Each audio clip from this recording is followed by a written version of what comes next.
The story begins somewhere along this random city. One man was in a rush. It seemed like it was running away from something. He stopped as soon as he saw this building. This one then hurriedly opened the door. The place was a long buying road. Room number 387. He was still panting as he closed the door. The man tried to catch his breath. His face was still full of uneasiness, and while he was regaining his stamina, something dropped onto his shoulder. He looked at the source of this liquid and had this expression. A huge monster was now looming over him. This was then followed up by a loud scream. But no one seemed to notice it. The next day, at Southeast University, one man was being scolded right now. A random inspection has been held inside this dormitory, and the inspector found X-rated magazines in one of the lockers. The inspector thought that Zhang Heng was the culprit. This one right here was also our main protagonist. We then found out that our MC has always been fond of the things that involved superstitions and the like. His parents were also known as professors that were now based overseas.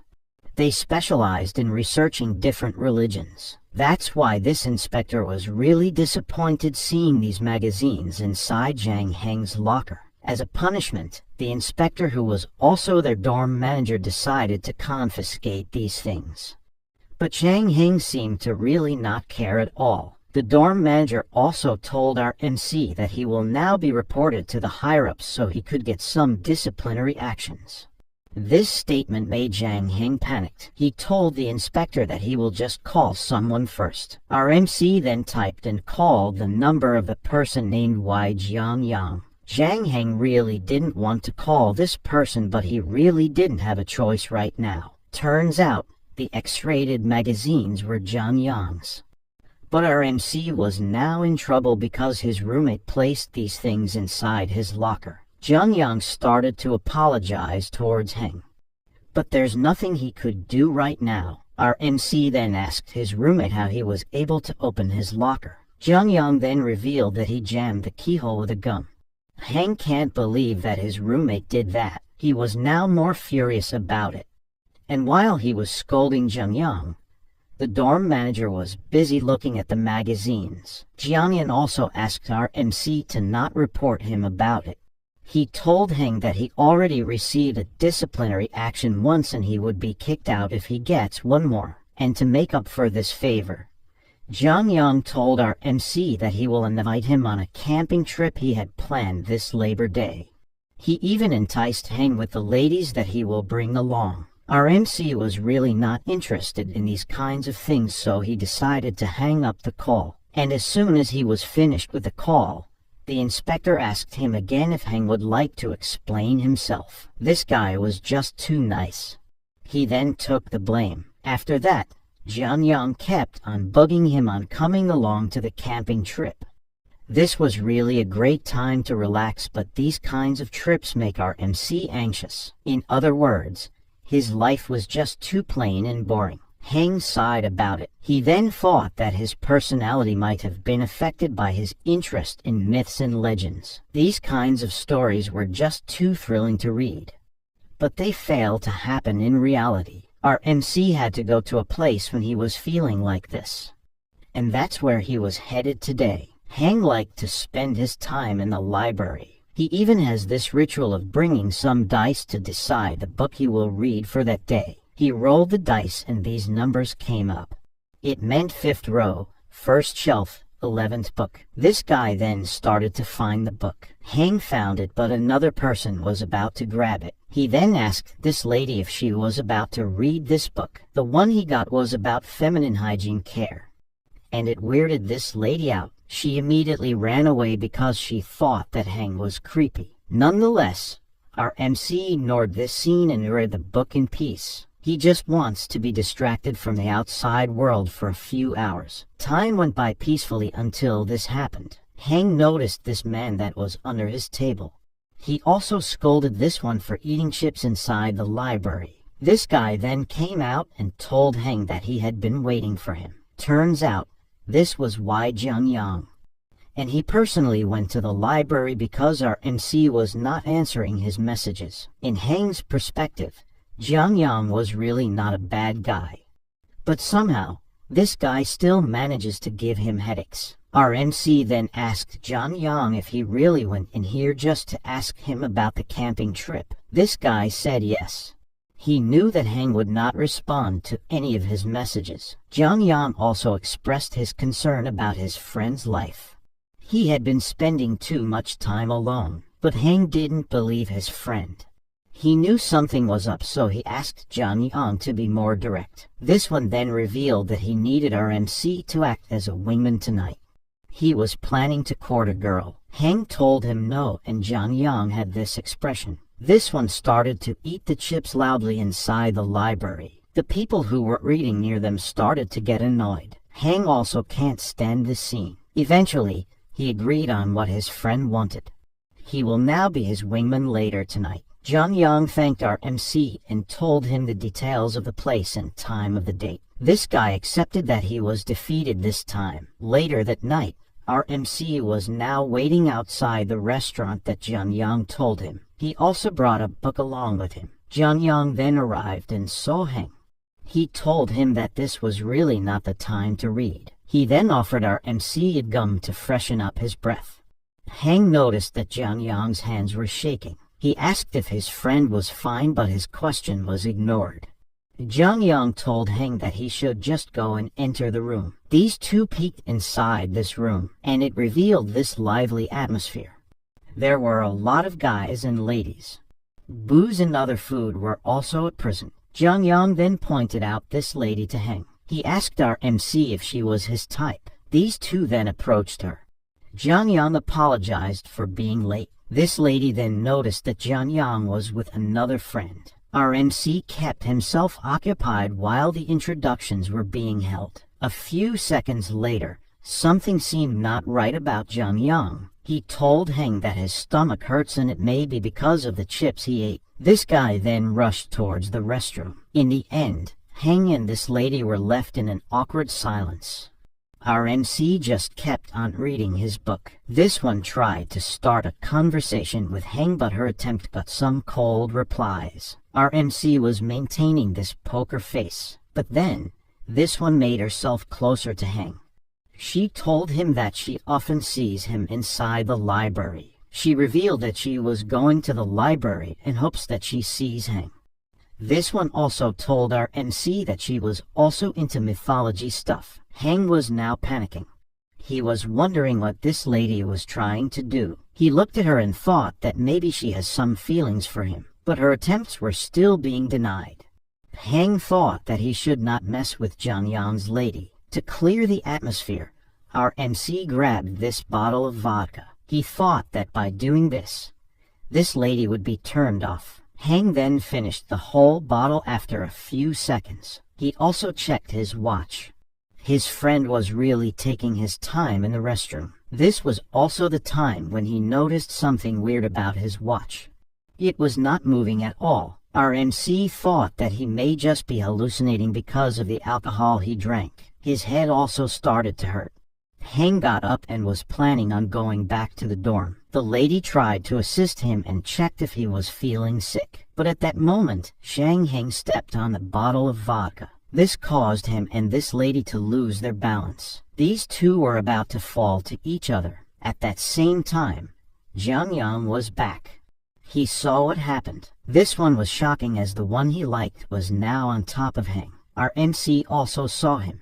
He thought that he was really in trouble. He closed his eyes and braced for the impact. But then, nothing happened. Heng then checked his surroundings. Things were almost in black and white.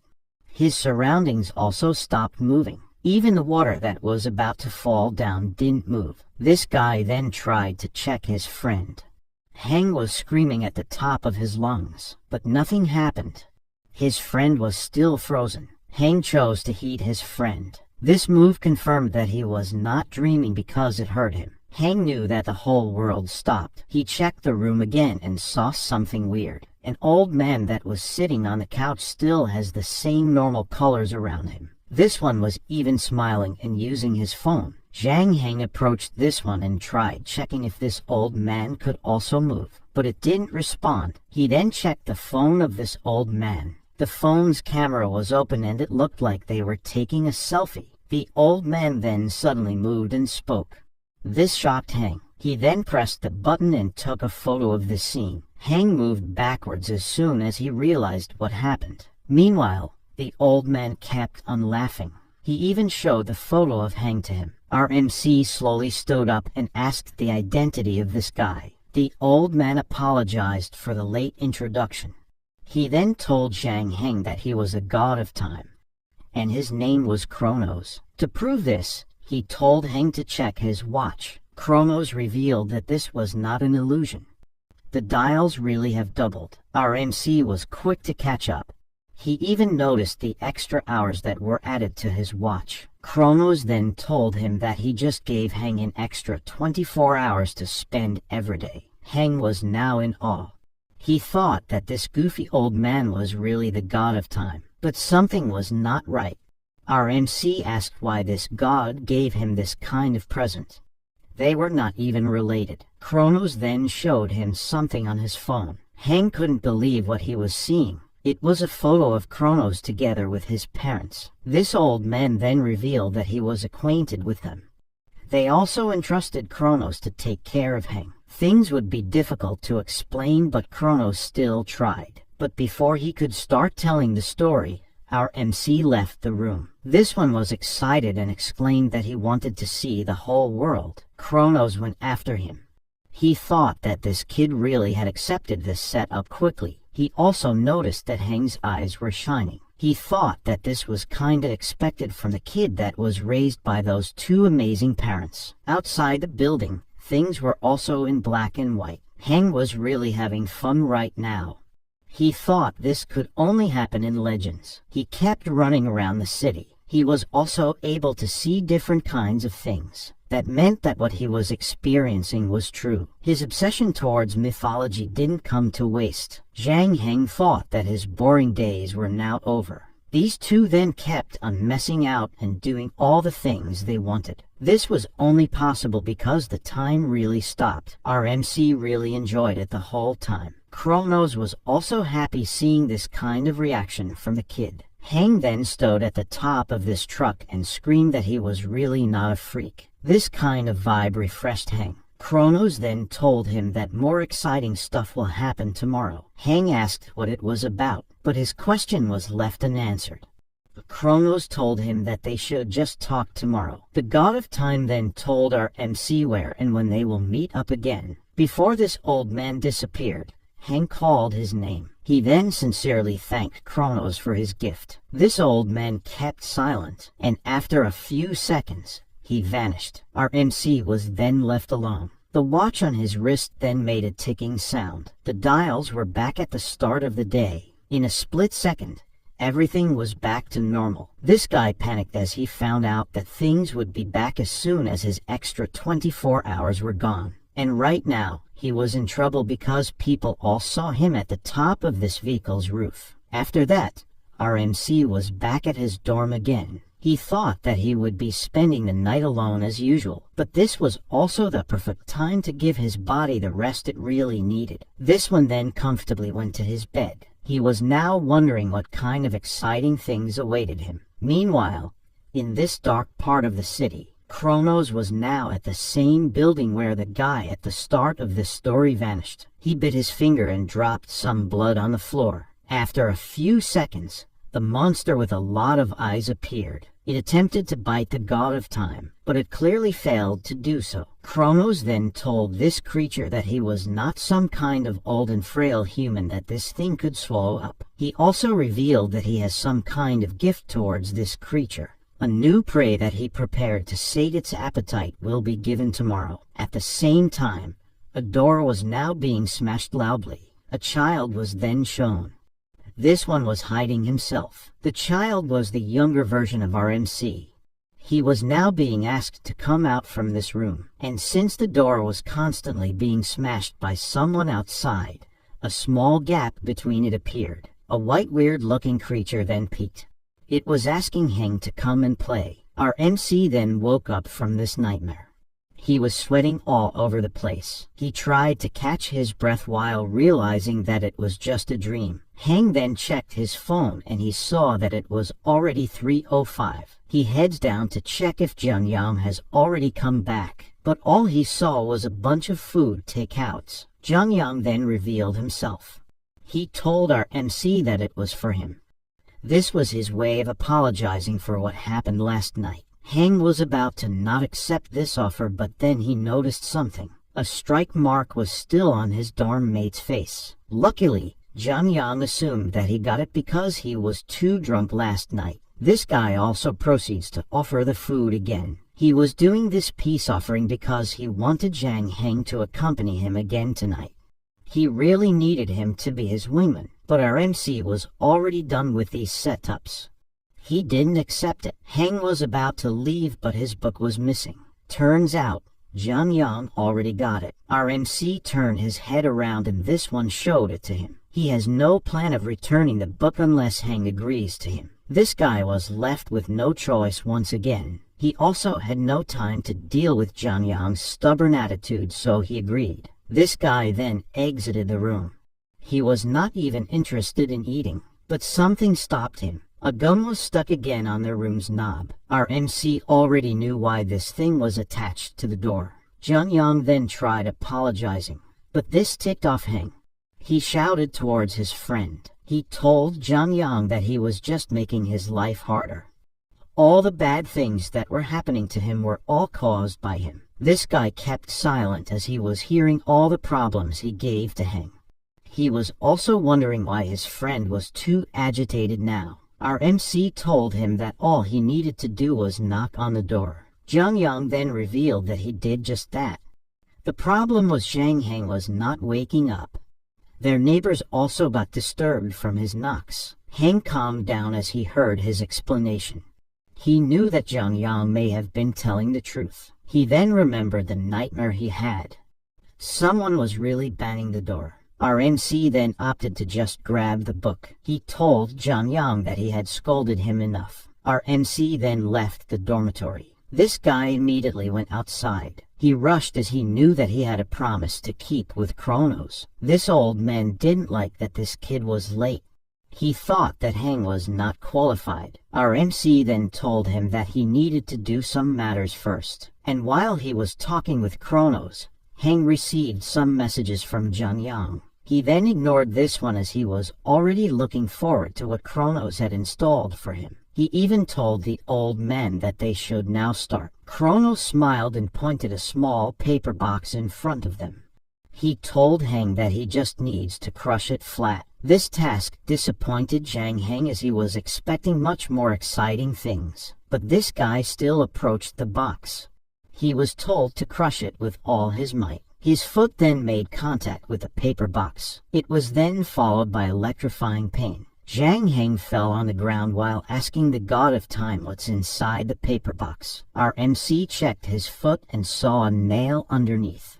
It pierced right through. Heng got annoyed and asked Kronos if this was just a kind of prank. This old man then revealed that he needed this small injury so Heng could walk down another path. This kid was not convinced.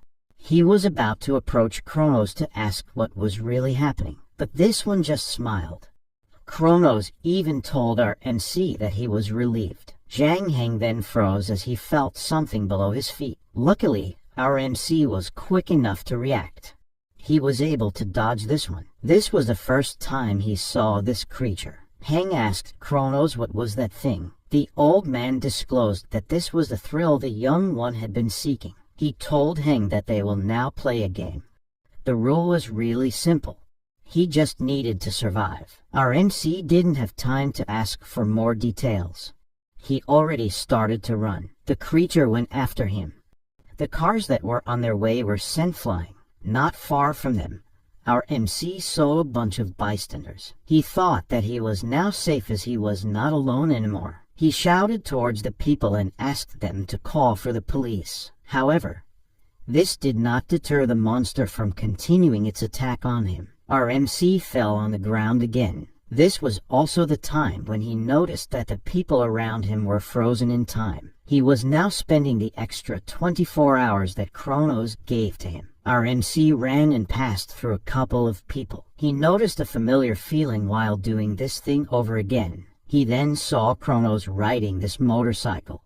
This old man even took a picture of him. Kronos also revealed that the monster would only focus on Heng because of the blood that kept on dropping from him. He also told Heng that the thing about him being entrusted to Kronos was also a lie. The only thing that was true was this old man was really acquainted with them. Kronos was about to give our MC some hints about how to defeat this creature, but he got kicked. The old man then fell on the ground. Heng used this opportunity to steal the motorcycle and used it to escape. Kronos got delighted because this kid has this kind of strategy. Meanwhile, the creature was still chasing him. He thought that he really can't shake this one off. Heng then saw a building. He thought that he should try and lure this creature there. Our MC abandoned the motorcycle and went inside this building. He was able to enter just before the monster reached him. This one then suddenly stopped and just stared at our MC. Heng then locked the door of this building. This creature attempted to enter, but it was blocked. Heng was now almost out of his breath. He remembered the same feeling he got from his nightmare. Something forced him to go inside and was waiting for him to come out. At that time, he had no plans of getting out. He thought that this place was the safest. Our MC held onto this idea even right now. The creature also stopped moving. He sighed in relief as he knew that he was now safe. All he needed to do was to wait for the extra time to run out. 23 more hours. A few moments later, outside the building, Kronos has already caught up. He saw that the motorcycle was thrown outside. He then assumed that Heng tried to hide himself inside. Little did he know that creature can take over anything. Our MC was now in a whole lot of trouble. Unreals could even swallow a building. Meanwhile, Heng was about to get some books he could read, but he noticed something above him.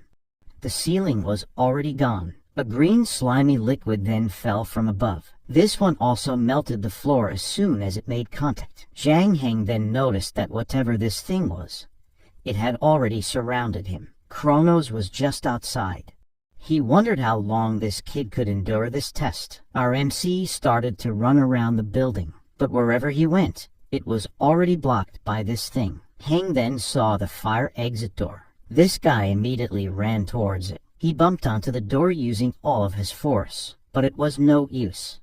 This passage was locked. Zhang Heng then grabbed the fire extinguisher he saw lying around. He used this item to try and open the door. He was now running out of time. The flesh of the creature was already near him. Zhang Heng then gave up.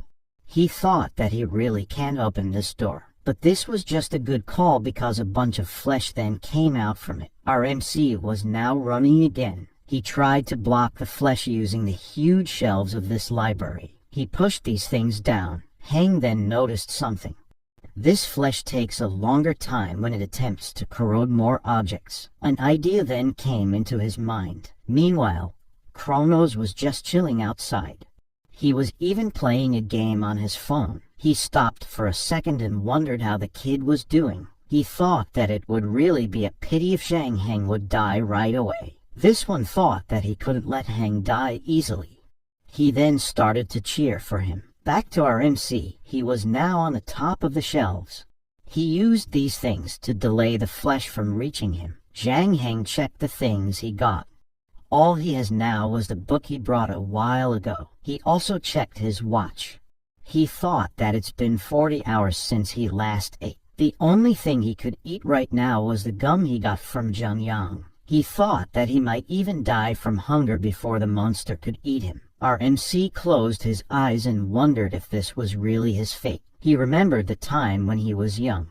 Heng was constantly being bullied by the other kids. These ones thought that Heng was weird because he liked mythology. But this changed as someone reached out to him. A mysterious voice told him that the bullies were all gone. This was the first time he remembered this thing. His thoughts were then cut off as our MC's phone rang. He thought that everything was back to normal, but that was not the case.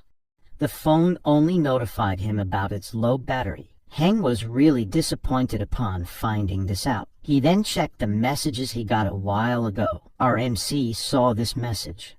Apparently, the lady from last night wanted to meet him. Zhang Heng revealed that he acted as their wingman.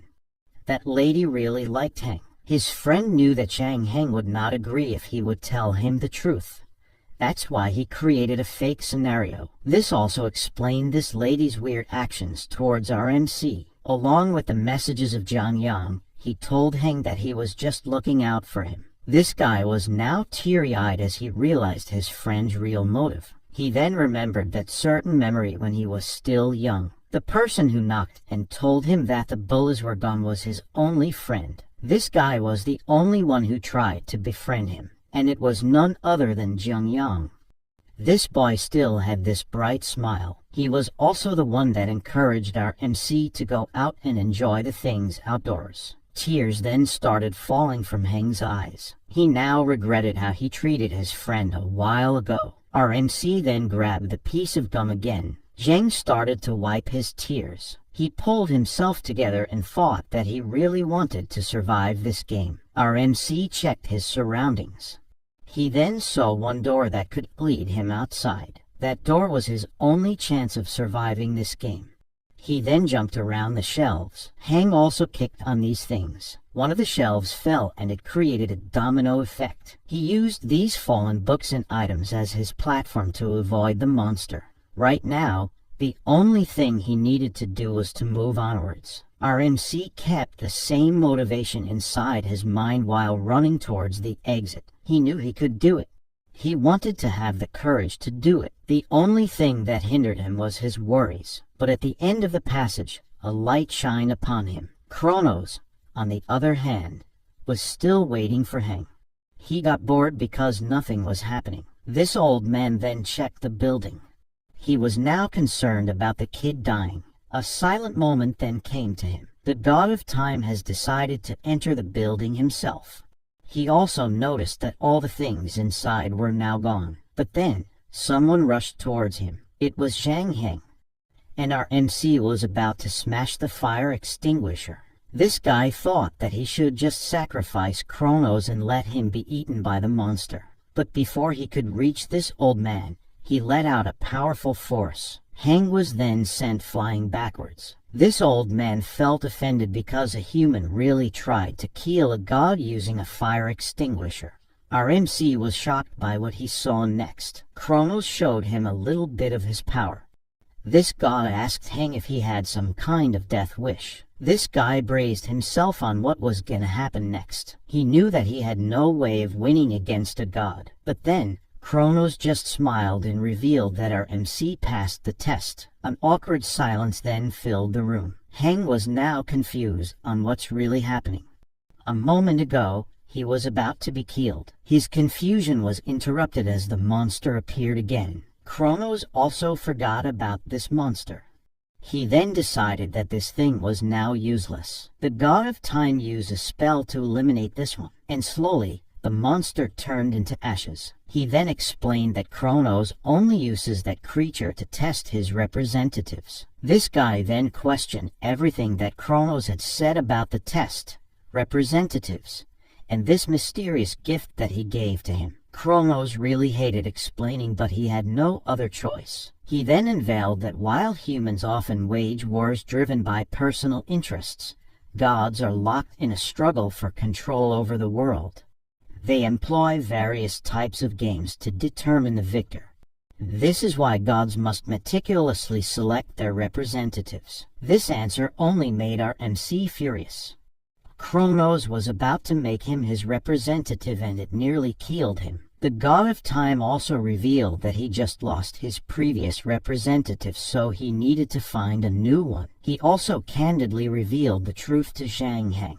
He explained that at times, these games could potentially endanger their lives as well. Kronos then told our MC not to worry too much. He knew that Heng was much stronger than anyone because he managed to survive against that monster. The old man also claimed that this was Heng's chance to escape the boring world.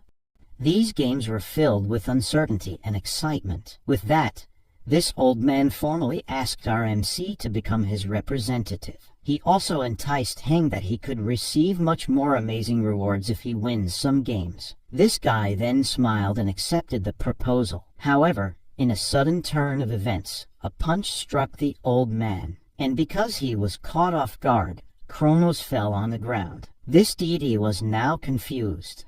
Heng has just accepted his offer, but this kid still hit Kronos in the face. Our MC then revealed that this was just his way of expressing his gratitude towards him. This also served as his token for their partnership. Kronos then tried to confirm if Heng was really serious about accepting this duty, but this guy didn't answer him. He just gave the old man a thumbs up. In the back of Heng's mind, he needed to leave now as he had something more important to do. This was about the date that his friend had set up. Our MC ran towards the meeting place. He checked the time and it was already past midnight. This guy was now concerned because the lady might have left, but someone then approached our MC. The date went really well. Heng and the lady had just enough time to talk about anything. This guy was also looking forward to meeting her again in the future. After that, Heng left the cafe. Before he got out, he turned his head around and thanked someone. This gratitude was for Zhang Heng. This one even made sure that all things would end up smoothly. His actions also resulted in our MC agreeing to go on the camping trip. A few days after the first test, Kronos and Heng rode a motorcycle. They headed towards this bar. Our MC thought that they would have fun together, but the old man left him alone. Heng has already expected this thing to happen, and since he had no other choice, he decided to continue. He then opened the door of the bar. He was shocked by what he saw. Almost all of the customers inside have this weird glitch effect on them. He knew that these were all just 3D avatars. Players usually use this to protect their true identities. Heng then approached this lady and introduced himself. He said that he came here to participate in some games. This lady immediately knew that Heng was a newbie. She then congratulated our MC. She revealed that Zhang Heng was about to participate in the greatest game of all time. This guy then asked what this game was all about. The bartender refused to spill any information about it, but the only thing she could tell was this one would bring a major change in his life. She also handed him a drink. Heng got tense as he heard this information. He was now wondering if he was really ready with these games. This lady noticed this and told our MC to just relax and have a little drink first. Heng knew that it was too late to back out now. He then drank the drink to loosen his body a bit. The resolve of Heng was really great. He claimed that he was now prepared, but then his eyes suddenly felt heavier. This one lost his consciousness. He suddenly fell asleep. The bartender then hoped that Heng would enjoy the game. She wished him the best of luck. A system notification then appeared. It confirmed the participation of our MC. The game's main objective was that the player should just survive inside the game for 40 days. 1 hour of the real world equivalents to 20 days inside the game, and after that, Heng really got transported to this deserted island. He woke up from the sound of the ocean waves. Our MC tried shouting to find out if there was anyone there. This guy was now wondering how he got into this situation. All he was expecting was a fun game. With his frustration, Heng shouted out to Kronos that he would make sure to make this old man pay. But this didn't last long as he noticed that he was just wasting his energy shouting. Heng was starting to feel exhausted. He knew that he was all on his own now. This guy then saw a crab that was walking along the shore. His mind immediately imagined this yummy dish that he could eat. In his perspective, the crabs were full of sumptuous feast. Heng jumped out as he could finally eat. He opened his mouth and was really delighted. But then, his bite brought him back to reality. The crab he bit was still alive and raw. Heng started to vomit. He thought that he should start making a fire first. He checked his pockets for the knife and lighter he brought, but they were gone. This one figured out that this game really forces players to do things on their own. Luckily, our MC was smart enough and gathered the basic things he needed. He started with all the dry wood around the area. He tried creating fire, but nothing was happening. Heng knew that maybe his technique was wrong. He then started to create this tool that looked like a bow drill. With this method, creating friction would be more efficient. Our MC was starting to have some hope. He thought that he could really do this now. But hours passed and there was still nothing. Heng didn't give up, and finally, he saw a smoke coming out. With the last reserves of his energy, he channeled his efforts into generating additional friction. As soon as he saw some sparks, our MC placed a pile of leaves. His first project was finally becoming a success. But then, he noticed something. Heng looked around him and saw that the skies were turning dark. This only meant that rain was coming. After a few seconds, the bad weather really struck the island. Heng was now running towards the trees to save his fire. As he was running from the rain, our MC saw a cave nearby. He immediately went inside. Heng was glad because the fire he created still has not died out. But his celebration was changed as he saw a lot of red circles above him. This cave was full of dangerous bats.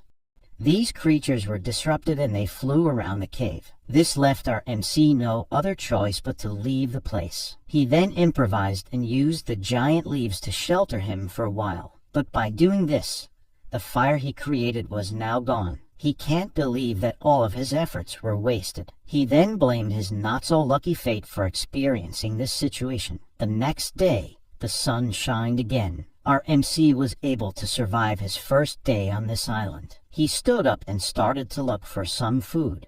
He was really hungry. Heng didn't have a choice but to eat the meat of the seashells.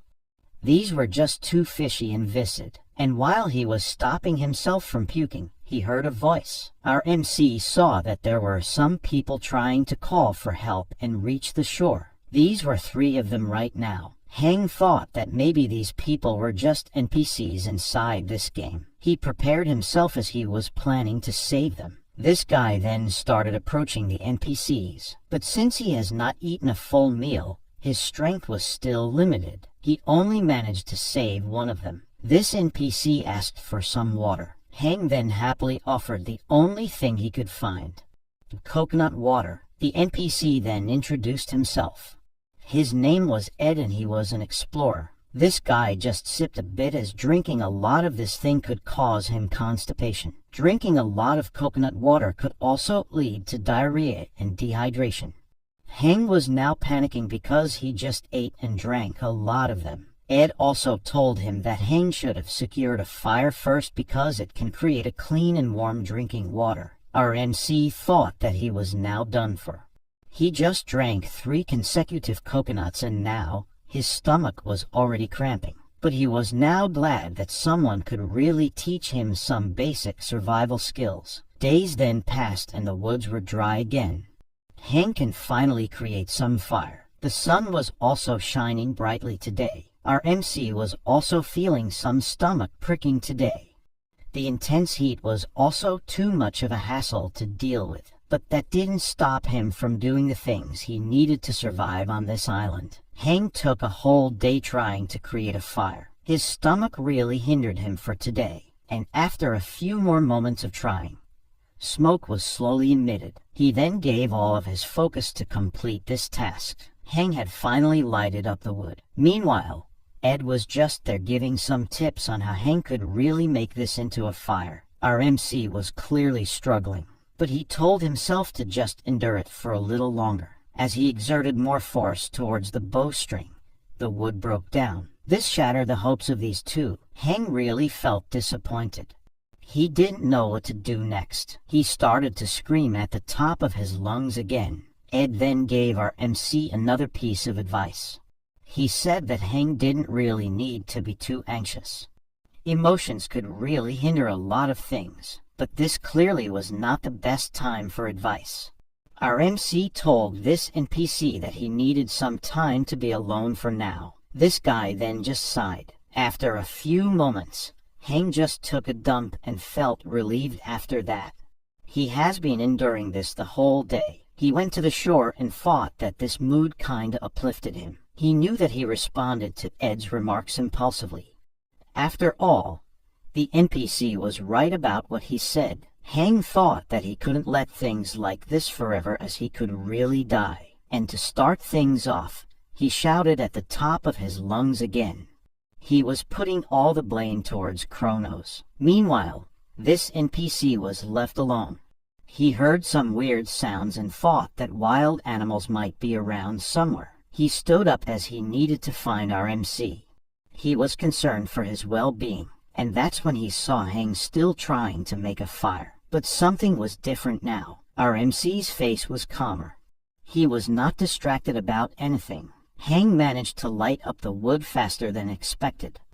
But even then, he didn't do any unnecessary actions. He maintained his focus, and after a few more seconds, the fire finally emerged. Heng then felt a tap on his shoulder, and it was from Ed.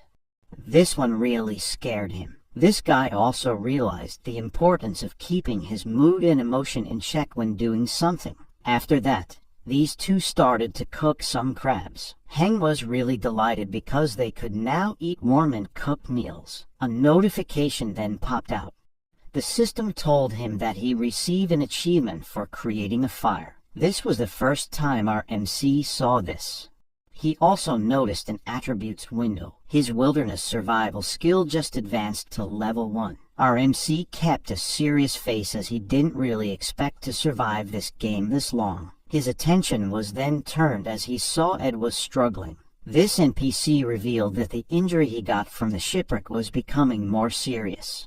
The infection was spreading. Heng then volunteered to do everything just to save Ed. He considers this NPC as his mentor. Ed thanked our MC for this gesture. He then shared some information about a medicinal plant that can disinfect and heal wounds. That plant was his only way to live. Otherwise, Ed might only last for another month. Days have passed as they are still trying to find this plant. It has been 21 days now. During these times, Ed taught our MC how to create basic survival tools. Heng also searched the forest for the plants every day, but each time he came back empty-handed. And the condition of this NPC was getting worse. This guy still didn't give up. Right now, he was about to attempt to catch some fish. Heng was able to calm his thoughts and heighten his instincts. This resulted in him catching this one. Our MC celebrated this feat.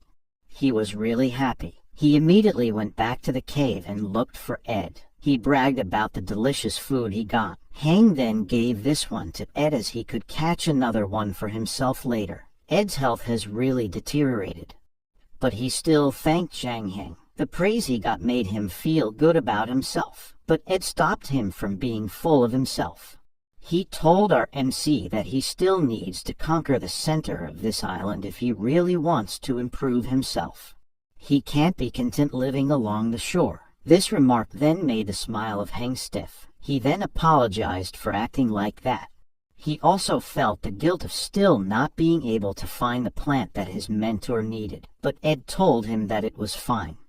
Catching a fish was still a great achievement. This also meant that the basic tips that Ed gave him didn't go wasted. Heng was about to head on his way again to catch another fish, but before going out, he asked Ed something. Our MC then noticed that his mentor didn't respond. That's when he saw that Ed was already gone. Heng immediately went to check on him, but Ed was not moving at all. This guy started to cry. He claimed that he still has a lot of fish to catch for him. Our MC's morning was then interrupted by this bright light. It was a notification coming from the system. It informed our MC that a major error occurred with the time frame. Heng found out that instead of just surviving 40 days, the mission was now revised to 520 days. He sat down beside his mentor as he figured out what really happened. The extra 24 hours that Kronos gave to him proved to be more of a disadvantage. Each hour is equivalent to 20 days, so this one gave him another 480 days.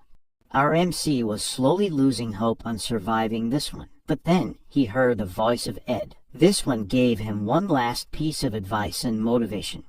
Ed told him that each adversities and struggle would always make them a better version of themselves. Ed told Heng that he should not forget what he said. Our MC remembered this one, and it was about conquering the whole island. Ed's soul was glad as his advice was really implanted in this kid's mind. He really believed that Heng could survive this as he was strong and intelligent. The next day, our MC made a proper burial for his mentor. He paid his respects towards this NPC one last time. He was also now more determined to live up on Ed's expectations. Heng promised that he would surely conquer this island. After that, our MC started his new mission. Right now, he was planning to catch this bird. He tried jumping towards this animal, but he failed. The bird then flew away. Heng then sighed as this one escaped.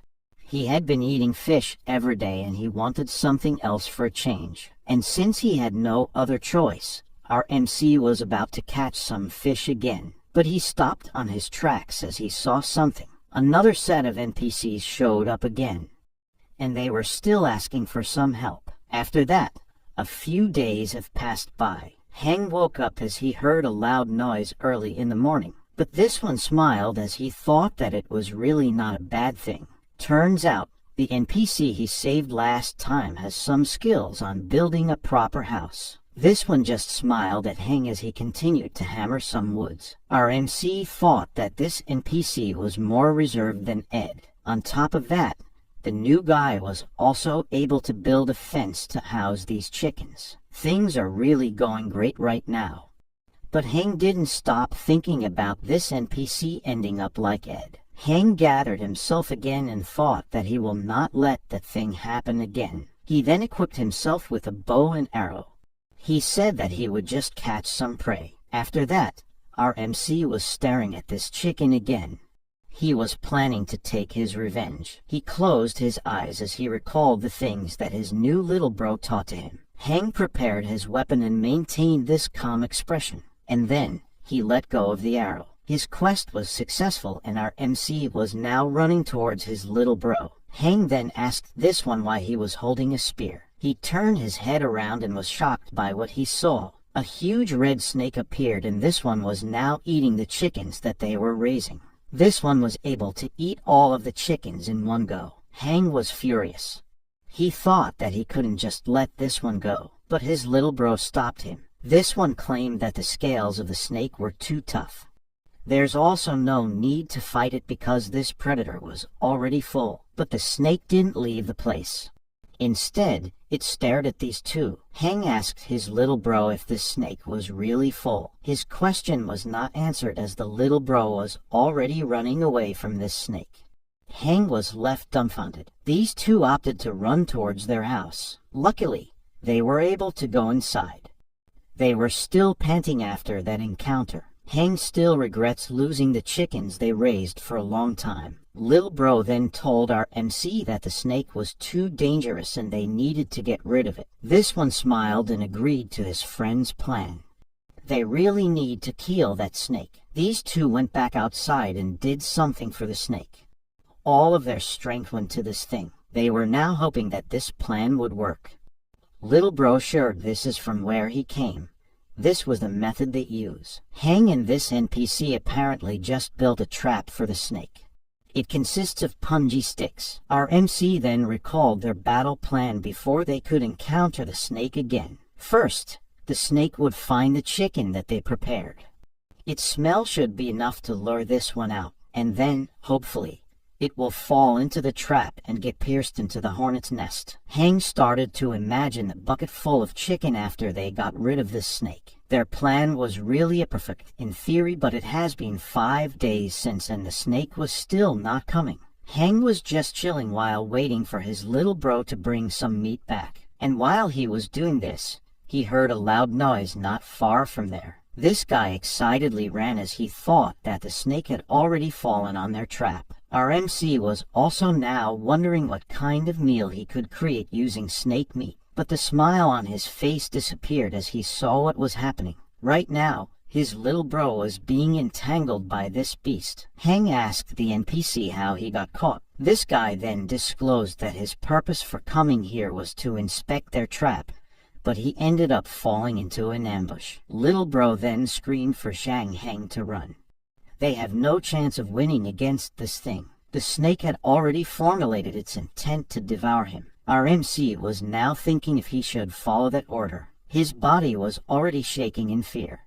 He should now decide whether to help his little bro or run for his life. But then he remembered how he lost his previous mentor, Ed. That moment right there was the time when he decided not to run. Heng jumped up high and prepared his attack. He then threw the spear that he got. Armak was able to land a clean hit towards the snake. It also lost its control over little bro. This guy fell on the ground. Heng also equipped himself with the weapons that he had. He started to provoke and get the attention of the snake. The snake was still in a lot of pain because the arrow hit its eye, and since it was enraged, it then went after our MC. Little bro was able to watch this scene. He figured that Heng was planning something. Meanwhile, this guy still had this cheeky smile on his face. Right now, he was heading towards the chicken trap that they have built. The snake opened its huge mouth as it was already near Heng, and at the last second, our MC used all of his force to jump. This created some cracks all over the ground. The weight of the snake also contributed. Heng was really about to get bitten by this beast. Luckily, the ground collapsed. Our MC was able to grab at the very edge of this one, and with that, the snake was finally defeated. The spikes were proven to be really useful. This individual believed that he had made a wise choice by deliberately provoking the snake. Heng slowly tried to get up from the trap. He thought he needed to check the status of his little bro. He searched for a while and found that this NPC was already lying on the ground. Heng tried to wake him up, but it was no use. Little bro is a little dead now. With that, another grave was added. Our MC looked like he was about to collect more of it. He remembered that this was little bro's 20th day on the island, and that was when he figured something out. Both Ed and little bro died halfway through the whole cycle of this game, which was on their 20th day. Heng was now more confused. He thought that maybe the game was really trying to kill the NPCs that were supposedly helping the players. He then went to the shore again. Heng knew that if another NPC was about to show up, the same thing would happen. This guy then sighed as he thought that this was really a lost cause. He would not try to save anyone now. He would just focus on improving his archery skills. Days have passed and this guy really did some serious training. He lied down for a bit as he was really getting bored. He kept on repeating the same routine every single day. Heng smiled as he thought of something he could do for a change. This guy built a raft and was now heading towards the NPCs that needed some help. It weirded out this guy as our MC mentioned that they have met again, and instead of helping him out right away, Heng started to boast his new ability of shooting birds without even missing. Heng continued to chill on his raft while the guy was still in the water. He also extended an offer of his coconut water to this NPC. Our MC noted that in their past encounters, they had never really had the opportunity to converse. This one rejected the offer and asked if he could just get on the raft first, but his request was denied. Heng was already on his way back to the shore. He then thought to himself that he would surely save this NPC next time. Right now, he still has 200 days left before this game ends. Later that day, Heng hunted a deer in the forest. He celebrated because this was the first time he was about to try deer meat. He approached the deer and saw something. The plant that he needed to heal Ed back then was really present on this island. That meant that his theory about the NPCs dying on their 20th day was not accurate. All of the NPCs might have lived if he was just stronger and more attentive. Our MC then wondered if he could pass the test now. And while he was thinking about it, he heard a noise behind him. A leopard has shown itself from the bushes. This one looked at its surroundings first. It then approached the deer and started to eat it. Turns out, our MC was able to climb up to this tree and hide his presence. And while the leopard was now busy, he jumped right through it. This caught the beast off guard and Heng was able to pierce it. He then thought that he was just lucky today. He should have been more careful because there were more predators remaining on this island. Right now, he could take down a leopard on his own.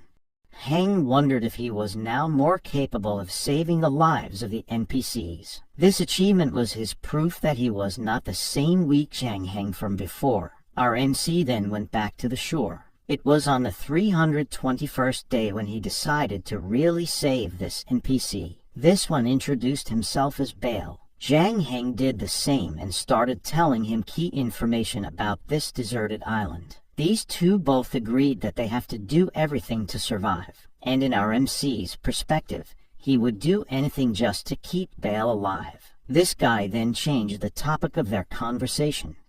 Bale felt like he was already familiar with Heng. This one laughed and told this NPC that maybe he was just being delusional. Later that night, these two proceeded to eat some roasted chicken. Bale was really glad as he got to eat some delicious food. He thought that our MC was really amazing. Meanwhile, this guy was still in deep thought. He started to think about how the other NPCs have died. He was now wondering what would happen to Bale. Bale then asked Heng why he wasn't eating some fish. The situation became increasingly odd as our MC simply continued to gaze at him. This guy told him that he was not hungry yet. But the truth is, he was busy thinking of ways to keep Bale safe. On the other hand, this one was really grateful towards our MC. He thought that Heng was really a nice person. The following day, Bale initiated his day by chopping wood, yet he sensed an air of peculiarity in the atmosphere. He figured that someone was watching over him. He turned his head around and found Heng. He still politely greeted him even though he was already bothered with this. Bale thought that something was really strange. He continued to experience this every single time. One time, he was just gathering ingredients. Even when he was sleeping, he felt like Heng was looking at him. Bale really lost his privacy. Our MC kept on doing this action over and over again, until the time that this NPC really needed to take a dump. Zhang Heng still appeared in front of him. These actions led Bale to believe that his rescuer held romantic interest in him. Later that night, Bale was really not feeling comfortable. This one headed out as he was already planning to leave. He can't take any of these anymore. A few seconds later, Heng woke up. Our MC immediately looked for Bale. He then counted the days that have passed since he saved that NPC. Heng knew that Bale was in trouble because today's the 20th day. He needed to find him quickly. Back to Bale, he was still wandering the forest. He also noticed that it was unusually quiet that night. He then saw a pair of red eyes staring at him. It was a leopard. This beast was already rushing towards this NPC. Bale was still in a state of panic. He was cornered by the leopard and thought that he was really done for. Meanwhile, Heng was still looking for him. This guy was really desperate. He didn't want to lose anyone again. He then heard screams asking for help. Turns out, Bale started to run away from this leopard. But since the beast was faster than him, it found an opportunity to pounce. This guy thought that this was his end. No one was coming to save him. Our MC then appeared in front of him. His bow was already prepared. Heng's shot was really spot on. It didn't hit Bale even though his position was really near towards the leopard. This one didn't expect Heng to save him. His savior also checked if Bale had some injuries with him. Our MC then finally explained why he was keeping an eye towards Bale. He told him the fate that his other comrades met. Bale got teary-eyed as he realized that Heng was just concerned about his safety. He then changed his impression towards our MC and promised to repay the debt that he owed him. Bale even offered himself as a payment. This statement left our MC dumbfounded. He then cleared his reputation. He told Bale that he was a straight man. After that, Heng left this NPC alone. He will now head back home. At that moment, Bale considered our MC as his reliable bro. Later that night, Heng applied some first aid remedy on Bale's injuries. He then advised him to take some rest as our MC will be roasting some fish to replenish their strength. This guy was really now confident in his roasting skills.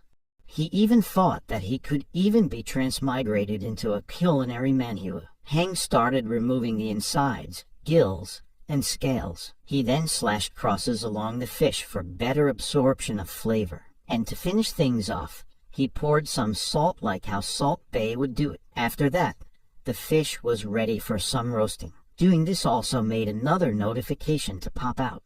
Heng thought that it has been a while since his skills have advanced. Our MC has already accumulated a lot of points from these achievements, but he still has no idea where to use them. Nonetheless, Heng was really feeling great. He thought that he should start exploring the deeper parts of the forest as soon as Bale recovered. Heng wondered what more he could find deep in the forest. He was really looking forward to it. The next day, Heng and Bale started their exploration. They were shocked as they saw a bunch of structures built in the middle of the forest. Heng even found out some traces of the previous human civilization from the items that were present. And while they were inspecting the items, they found out that there were no humans here now. The dust that was on the items proved this one. Bale then told his friend that they should still not let their guards down. There were a lot of predators around the forest, and after saying this statement, a paw landed onto his shoulder. Bale started running as he saw a leopard beside him, but he stopped as he realized that it was only Heng. Our MC found a leopard costume and wore it. This NPC then sighed as he almost had a heart attack from that. With that, these two decided to keep exploring. Bale made a statement that he would surely scare Heng back. After that, our MC then saw something. These two started to head near this platform that looked like it was for sacrificial rituals. Heng went over the pole and found a necklace. This guy took it as this item looked unique. The system then notified him that he just found a game item. It was a rabbit leg necklace. Our MC was glad to find this one. He wondered if this item would be useful in the future. He then turned his head around as he was about to show the necklace to Bale, but all he saw was the tail of a leopard. Heng immediately thought that it was Bale. He then shouted and scolded the NPC guy. Heng assumed that his friend was just getting back at him. This guy even tried pulling the tail to let his friend out of the bushes. But then, Bale appeared behind him and asked Heng what he was doing. Our MC wondered how his friend got there. He then questioned himself whose tail he was grabbing. Turns out, Heng was really holding the tail of a real beast. This situation quickly escalated as more leopards appeared. Our MC did a quick count and found out that there were now 4 of them. These leopards started walking towards these two. Bale asked his savior what they should do now. Heng found out that Bale went out for a while to take a leak. This was the only moment when our MC realized what he was doing the whole time. Bale then changed the mood and told his friend that there's surely a way out of this. He claimed that they just have to put all of their might to survive. Our MC sighed as he knew that they really have no other choice. These two then mustered their courage and challenged the leopards. These creatures began to slowly advance in their direction. After a few more moments, the leopards launched into a sprint, charging at Heng and Bale. The duo exchanged glances, as if communicating their next move silently. Heng readied his bow, while Bale sprinted towards one of the leopards. With surgical accuracy, Heng released his arrow. The arrow found its mark, hitting one leopard squarely in its right eye. Seizing the moment of distraction, Bale moved in to complete the takedown, utilizing his knife. This NPC made a precise slash. Their coordinated efforts successfully reduced their opposition to just 3 leopards. Realizing they were still outnumbered, Heng proposed they temporarily separate. For their subsequent moves, they would simply adapt to the situation. The pair then scattered in opposite directions. 1 leopard followed Heng while 2 pursued Bale. Heng took cover behind a small house, trying to conceal his presence as the leopard searched for him. The animal was clearly determined to locate its quarry. Meanwhile, Heng was bracing himself for his next move. His body tensed, knowing he had to eliminate this predator in a single strike. As he waited, the leopard surprisingly emerged from the opposite direction. Hearing its growl, Heng quickly turned his head, but it was too late. The leopard had already lunged at him. Left with no other options, Heng sought to parry the leopard's paws while also using the moment to inflict some damage. However, a complication arose. Heng's spear became lodged in the leopard's bone, making it impossible to pull out. At that moment, our main character realized he was in a dire situation. If his spear broke, his chances of defeating the animal would be slim. He decided to focus on causing additional damage. The leopard let out a roar as the spear sank further into its flesh. In retaliation, the animal bit down on Heng. He let out a scream of agony as the leopard's teeth sank deeper. After a tense few seconds, the beast's grip began to weaken. It turned out that Heng had managed to pierce its body effectively. The leopard finally lost consciousness. Heng's risky move had succeeded, but the cost was steep. Having been bitten, he knew he needed to staunch the bleeding immediately. He began to use the bandages he had on hand. Heng managed to administer first aid to himself. However, with his dwindling strength, he estimated that he could only fire 2 or 3 more arrows. Moreover, his spear had broken. Our main character was now contemplating strategies to salvage the situation. Just then, he heard Bale's voice. The NPC urged Heng to flee, as he was unable to shake off the leopards on his own. Heng sprinted in the direction of the voice, aware that he couldn't allow his friend to become leopard prey. Meanwhile, Bale had reached his breaking point and ceased running. He was gasping for air, and the leopards were gradually closing in on him. His expression shifted when an arrow landed in front of him. Confused, Bale realized that Heng's arrow hadn't hit the leopards, signaling that something was amiss. His suspicion proved accurate. Heng's injuries were more severe than he had initially assumed, affecting his ability to shoot accurately.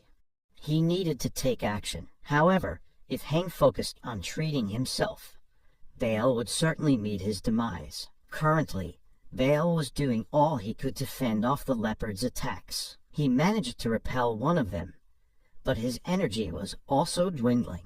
In a moment of desperation, he resolved that if he were to die today, he'd take the leopards down with him. Defying logic, he charged at the predators. Our main character watched Bale intently, wondering what his next move would be. Bale yelled out, asking if Heng was nearby. He was in desperate need of assistance. On the other hand, Heng stood motionless, his head lowered. He pondered how he could have helped if he were in better condition. Fear was gnawing at Heng.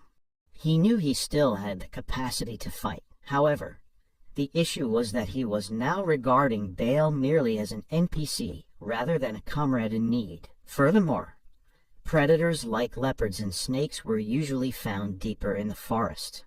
Heng could simply stay near the shoreline and wait for the mission to conclude. He was torn between prioritizing his own safety and rescuing Bale. His thoughts were abruptly interrupted when he felt a hand on his shoulder. Little Bro's spirit appeared, chiding Heng and saying that if he hadn't hesitated earlier, Little Bro would still be alive. The weight of the guilt for the NPC's deaths was bearing down on Heng. He tried to apologize, but it seemed futile. Then Ed appeared and intervened, stopping Little Bro's spirit from berating Heng further. Additionally, Ed reminded Heng about the risks of letting emotions cloud his judgment. Ed reassured Heng that he was still capable of using his weapon. His earlier hesitation was the real issue. Little Bro also offered some counsel, suggesting Heng put all his remaining strength into one final arrow. Taking heed of their advice, Heng grabbed his weapon. His eyes closed, he found a newfound sense of calm and focus. Both Little Bro and Ed reappeared, their spiritual guidance now serving its intended purpose. Heng offered his gratitude to them once more. Thus, he felt fully prepared to confront the leopards. Meanwhile, Bale was still desperately fending off the attacking animals. Unbeknownst to him, one of the leopards had already pounced in his direction. Realizing he couldn't dodge the attack, Bale braced himself. But then, an arrow appeared out of nowhere. A smile spread across Bale's face. He knew his friend hadn't abandoned him. Heng advanced slowly towards Bale, simultaneously drawing the attention of the remaining leopards. Both animals shifted their focus towards him. Relieved to see his friend, Bale couldn't help but wonder why the animals hadn't retreated despite taking damage. Heng instructed Bale to search for a plank road, hinting at a plan he had in mind. Bale understood and immediately set off, leaving Heng to fend off the beasts. Heng was now caught in a 1 versus 2 showdown, clearly at a disadvantage. One leopard lunged at him. He managed to evade the attack, but his existing injuries almost prevented him from moving further. To conserve his energy, he focused on dodging more effectively. The standoff continued, neither side yielding. Eventually, Heng realized his stamina was dwindling. Fortunately, Bale's voice rang out, indicating their plan was set. Without hesitation, Heng moved towards the source of the voice, knowing this was their final opportunity for survival. Bale was revealed to be perched atop a tree, with another leopard preparing to leap at him. Heng leapt into action, bow at the ready. Simultaneously, Bale launched himself towards the second leopard. Flashback to 78 days earlier. The pair had discussed a specific tactic for dealing with area leopards or a surprise attack. Heng had then queried whether such a strategy could work against multiple leopards. That evening, the duo devised a strategy to implement their plan. Inspired by a Chinese proverb he knew, Heng conceived an idea. Returning to the immediate situation, Bale descended from the tree limb. His primary objective was the leopard that was pursuing our main character. Simultaneously, Heng had already readied his bow, aiming at the leopard perched on the branch. The arrow hit its mark precisely. The pair successfully executed a surprise attack on the beasts. Afterwards, Bale chose to assess the injuries sustained by our main character. Blood was already seeping through the bandages. The wounds were quite severe. The NPC informed Heng that he had suspected his friend was hurt. Missing an arrow was a red flag. Bale even offered to help Heng walk back to their base. However, Heng smiled, confident they wouldn't encounter any more leopards. He felt they had finally secured the entire island. This was confirmed when a system notification popped up, rewarding our main character with numerous achievement points. Heng and Bale took a moment to relax. Our main character found it impossible to lie down. This was due to the arrival of a ship. It was time for them to return home. Afterwards, Zhang Heng found himself awake and still within the bar. Struggling to believe it, he realized he had returned to reality. The bartender with pink hair welcomed him back, expressing relief at his safe exit from the game. She then confessed that had he died in the game, she would have been responsible for disposing of his physical body. This revelation shocked Heng. The stakes in the virtual world had real-world consequences. The bartender noticed an item hanging around Heng's neck and offered to appraise it for a fee of 5 points. Heng quickly deduced that points were the currency for player interactions. She passed him a wooden box, instructing him to place the item inside. She also noted that it might take about 3 days to deactivate the item's power for an accurate appraisal. Then she displayed her phone number to him, explaining he would need it for future player-related queries or needs. About to save her number, Heng realized he'd forgotten how to do so. She advised him that readjusting to reality might take some time and suggested he rest for 2 days to avoid errors. She also cautioned him that players could attack and loot each other, even in the real world. Heng wore an expression suggesting that he understood the need to remain vigilant even outside the game. Later that evening, he checked into a hotel room. Finding it difficult to sleep on the plush bed, he understood his body was still acclimating. Ultimately, he decided to sleep on the floor. The following day, the receptionist looked puzzled as she saw Heng. It appeared that he was checking out without a shirt on, a habit picked up from his time on a deserted island. Heng realized he was drawing stares. Some people even snapped photos of him. The situation became clear when a little girl pointed him out. After this awkward moment, Heng returned to his dormitory. He stood nervously at the doorstep,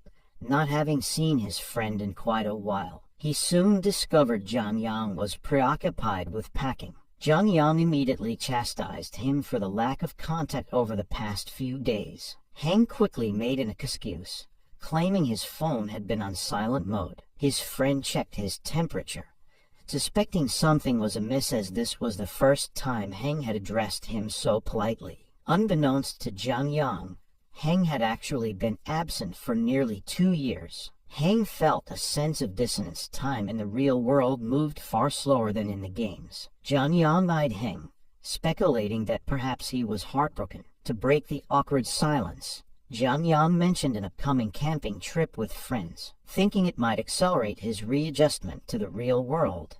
Heng readily agreed. This was a surprising turn for Zhang Yang, who was accustomed to Heng usually declining his suggestions. Following their brief conversation, the pair began heading to their rendezvous point, laden with various items. Heng managed the load with ease, while Zhang Yang was visibly having a hard time. Soon after, a woman spotted Zhang Yang and called out his name.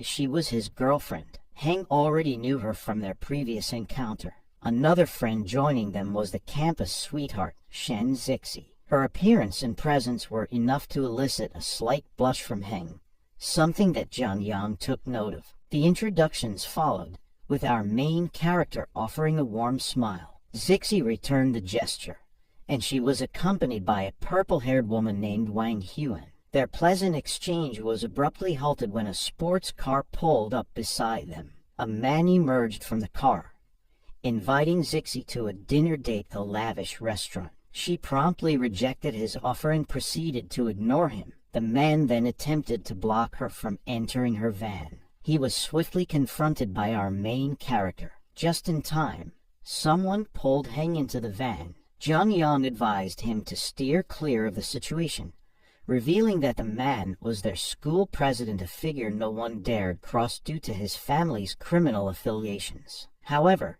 Zixi demonstrated her resilience, refusing to be intimidated by the school president. She instructed her driver to start the vehicle. Left alone, the school president could only stew in his frustration. By nightfall, the group of friends had successfully set up their tents, and the weather was agreeable. In the meantime, Heng used his spare moments to practice archery. His skill level had reached an extraordinary height, demonstrated by his ability to slice a leaf in half with an arrow. Zhang Yang applauded, witnessing this feat from his friend for the first time. He then suggested they return to camp, as the fire was ready for some midnight snacks. However, Zhang Yang's girlfriend suddenly came running toward them, out of breath. She informed them that something bad had occurred. Both were in disbelief at the unfolding situation. Meanwhile, deeper in the woods, Zixi was confronting someone on her phone, warning them that she'd contact the authorities. It turned out that 3 men had intruded on their camping trip. One of the men even slapped Zixi and shattered her phone when it hit the ground. The green-haired leader instructed his subordinates to seize the girls. Wang Huan protested,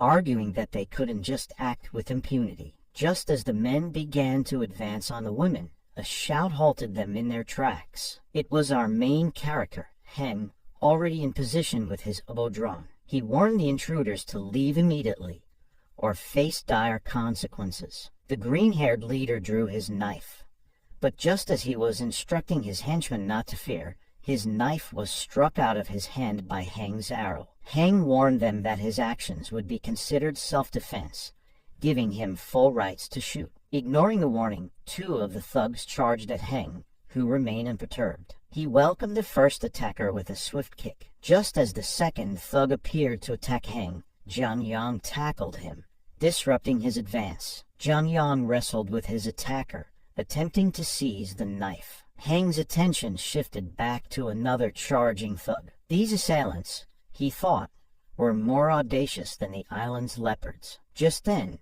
the red-haired thug restricted Heng's movements, allowing their leader an opening to strike. Heng thought he was finished, but then everything turned black and white, and the world around him froze. Examining his surroundings, he realized this was real. He seized the opportunity to free himself from the attacker's clutches, also checking on Zhang Yang, who was still wrestling for the knife. He noticed Zixi racing toward them, brandishing a tree branch. Heng confirmed time had indeed stopped, another 24 hours granted by Chronos. He glanced at his watch for verification. The dials had doubled. In his previous game, he had entered around 11 p.m., and the game was set to end at 1 a.m. But his gift had granted him additional time. Heng finally understood what Chronos had meant. The power wasn't just a one-time offer, it was truly useful. Our MC continued to stare at his watch as he realized these things.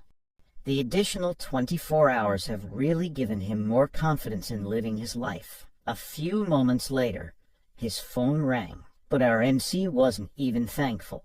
He just smiled as he knew that this extra 24 hours was Chronos' compensation in exchange for him being this old man's representative towards the games. On the other hand, he thought that this gift was really useful, especially in his current situation with these thugs. Heng knew that these guys have some kind of leader, so he decided to check this theory first. He smiled as he was now about to search the whole forest with the extra time he had. Zhang Heng searched the forest and found young Master Cheng's sports car. Another unknown car was also parked beside it. He took a look inside the expensive van and found a bed with Master Cheng half naked on top and was frozen in time. Zhang Heng browsed and found a mini fridge filled with all kinds of alcoholic drinks he could think of. This Master Cheng really knew how to enjoy himself. Zhang Heng then planned to look at the phone the young master was holding up to his face to see what they planned coming here. What he found was truly despicable. There were messages between the young master and a guy called Little Guo, who was probably one of the goons outside. He invited him to bring this mobile turret and 2 more friends. His plan was to get them to take Shen Zixi and have the guys share the rest of the girls. Our MC realized that this commercial car was their mobile turret and that they were probably repeat offenders. He then looked at the arrogant man's impatient face and wondered how he could change him into a good person. He looked at the many drinks in the car and had an idea. Our main character grabbed some bottles and poured their contents down. He forced him to drink as much as he could while chanting prayers to different gods to forgive young Master Cheng's sins. This action consumed 5 water bottles in total. Zhang Heng left the vehicle once he was done, and in his mind, giving the guy his holy water has cleared him from his crimes. Zhang Heng then looked at the shiny brand new sports car on the side. He smiled as he thought of a brilliant plan. In our MC's mind, young Master Cheng really was a rich guy. He hijacked the car and took it out for a little joy ride for the rest of the remaining time. Once he got back, there was only 17 minutes left from his extra 24 hours. Zhang Heng was having a great day. Not only did he cleanse a rotten soul, but he also got to ride an expensive sports car. The sports car mentioned, however, was now full of scratches and bumps. But Zhang Heng was unbothered since fixing the paint would be a small deal for the rich guy inside. He strapped on his bow and arrows and went back to the campsite to take care of young Mater Cheng's buddies. He came back to the exact same scene he left them all. It was still a little hard to believe that it's almost been a day, but nothing had budged. He wondered if these people got tired or not. Our MC then put aside his worries and started to work. He took a flaming hot stick from the fire and replaced it with the knife one of the goons was holding. He then carried the remaining 2 and positioned them in front of each other. In his mind, it was all perfect. Since he was satisfied with everything, Zhang Heng took a look at his watch and started counting down the time. In a few seconds, time and everybody else started to move again. One of the girls was calling for help. The guy reaching for the knife was burned by the hot stick. Shen Zixi was confused by everything, and one of the goons unintentionally stabbed his companion. The stabbed one was on the ground and couldn't move. The ringleader was terrified by this sudden turn of events and screamed for somebody to save them. It wasn't long before police arrived at the scene. They took away to arrest the head goon. The rest of his gang and young Master Cheng, who had a severely bloated stomach, were carried away in a stretcher for medical treatment. Everybody was also confused by everything. One of the girls said she remembered that one of the goons was holding a stick and wondered why he got burned by a stick. Wai Jianyang agreed with her. Zhang Heng also pretended to be confused. Shen Zixi called everything rightful karma. She was surprised when one of the girls, Wang Huan, then dropped to kneel on the ground. She apologized and then confessed to telling Cheng Cheng where they would be camping in exchange for his promise to buy her any lipstick she wanted. She cried and continued to apologize, saying that she didn't know all of this would happen. Zixi looked at her in disbelief. Wang Huan was now in front of everybody begging for everyone's forgiveness. The next day, Zhang Heng went back to the bar where the games were held. He was looking at messages from Wei Zhengyang. In the messages, Cheng Cheng had dropped out of school to go abroad after the whole affair the other day. Our MC called him a rich. Wei Zhengyang replied that he also gave Brother Zhang's WeChat to Shen Zixi. Almost immediately, he got a friend request from the girl. Zhang Heng was interrupted when the bartender came back with his item in a wooden box. He looked at it suspiciously and asked about the item's effect. The bartender said it was a positive effect while pouting that she would have warned him before and otherwise. Our MC asked how much was the wooden box. He then opened the wooden box and found his item. She then handed him a piece of paper with the item description. The name of the item was Lucky Rabbit Foot.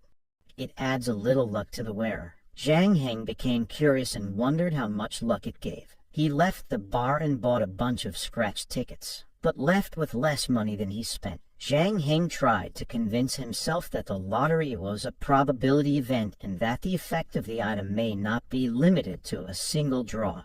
He tried to convince himself to try it more. He saw a vending machine with a bunch of mysterious items inside, with the grand prize being an iPad. His face brightened up as he thought this could be the perfect chance to test his luck. He tried it, but ended up with a bunch of useless junk. Zhang Heng had now spent almost all of his money. He then finally decided to stop playing around and just buy some food.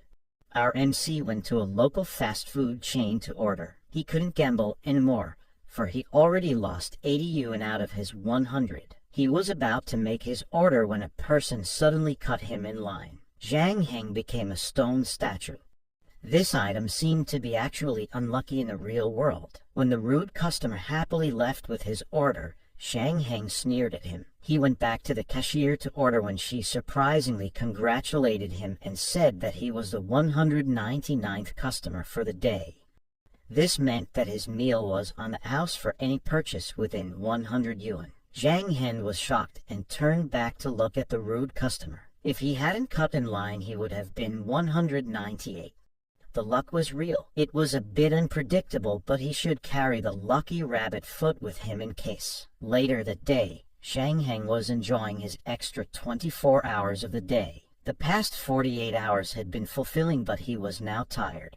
He was walking on the street at night to go back home. He saw a cat run through a bush. He felt another presence in the bush beside him. Our MC asked who was there. He thought it was nothing and that he was just hallucinating, for the time was supposed to be frozen. As he turned around, he was immediately stunned. He found the cat missing and saw a mysterious puddle of blood. Zhang Heng became uneasy and decided to call Kronos. He asked him over the phone if there were any monsters or something that could appear while time had stopped. Kronos confirmed that there was one monster. He named it Morsby. Out from the bushes, a green goblin-like monster came crawling. Kronos continued that the monster was fierce and warned Zhang Heng to escape quickly if he ran into him. Zhang Heng started to sweat in fear. Zhang Heng was at a standstill facing this new monster, Morsby. The monster was slowly circling to approach him. Our MC relayed his situation on the phone to Kronos.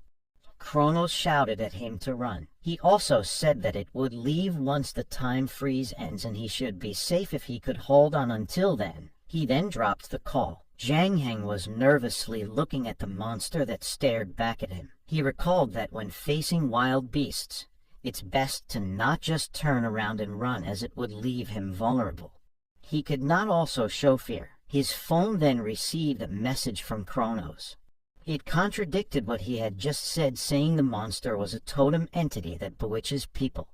The creature was much smarter than him, so he shouldn't treat it as a wild beast. He kept running and running till somehow he escaped. In that brief and intense moment, Our MC was already out of breath. He turned around and didn't find the creature anymore. But it wouldn't make sense for him to shake it off that easily, so he couldn't let his guard down. There were 25 minutes left before the time freeze ended, so he should hide somewhere till then. Luckily, he found a public restroom nearby. The place looked empty and safe. Heng then decided to hide in one of the stalls. Zhang Heng thought that they shouldn't be able to find him here. He then received another text message from Kronos. The message said that Moresby had a habit. It would force its prey into a dead end and likes to catch the turtle in a jar. He therefore advised Zhang to not hide and stay still should he manage to shake off Moresby. Zhang Heng realized his mistake and tried to leave. He slowly opened the door and checked the surroundings. He quickly noticed this green creature waiting outside the stall. Our MC knew he messed up as the Moresby was there grinning at him. He hastily closed the door. His heart was pounding and he cursed at his situation. The creature started trying to open the stall door. This one had already opened a bit of it. Moresby was more powerful than Zhang Heng. He was now blaming Kronos because he wasn't giving all the important information in one go. Zhang Heng was blocking the door with his body as Moresby tried to push it open. He was losing his footing as the monster was pushing its head through the gap in the door.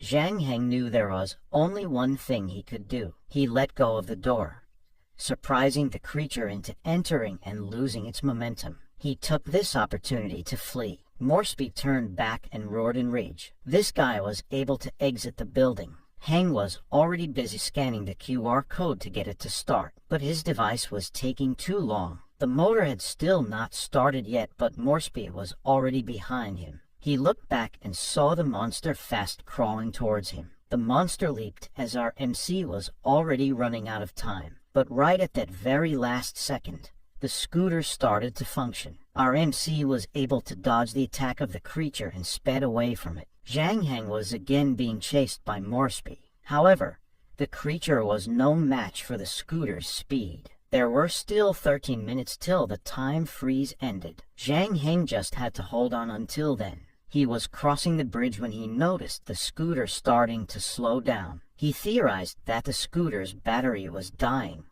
and Moresby was starting to catch up to him. The monster leaped from behind him, almost catching him by surprise. Zhang Heng turned the scooter to the left to avoid being caught, but unfortunately, the scooter hit the side of the bridge. Our MC was faced with a more difficult situation. The turn sent Zhang Heng over towards the river. Zhang Heng was hoping that the monster couldn't swim, but he saw the green creature jump over the bridge in pursuit. Our MC was left with no choice but to cry. They both fell into the dark, cold waters. Zhang Heng resurfaced first and swam back to shore. He was breathing heavily and was already feeling tired. It was just his luck that the creature couldn't swim fast. There were still 5 minutes left. He needed to think of a plan. Zhang Heng headed for the town's power generator zone.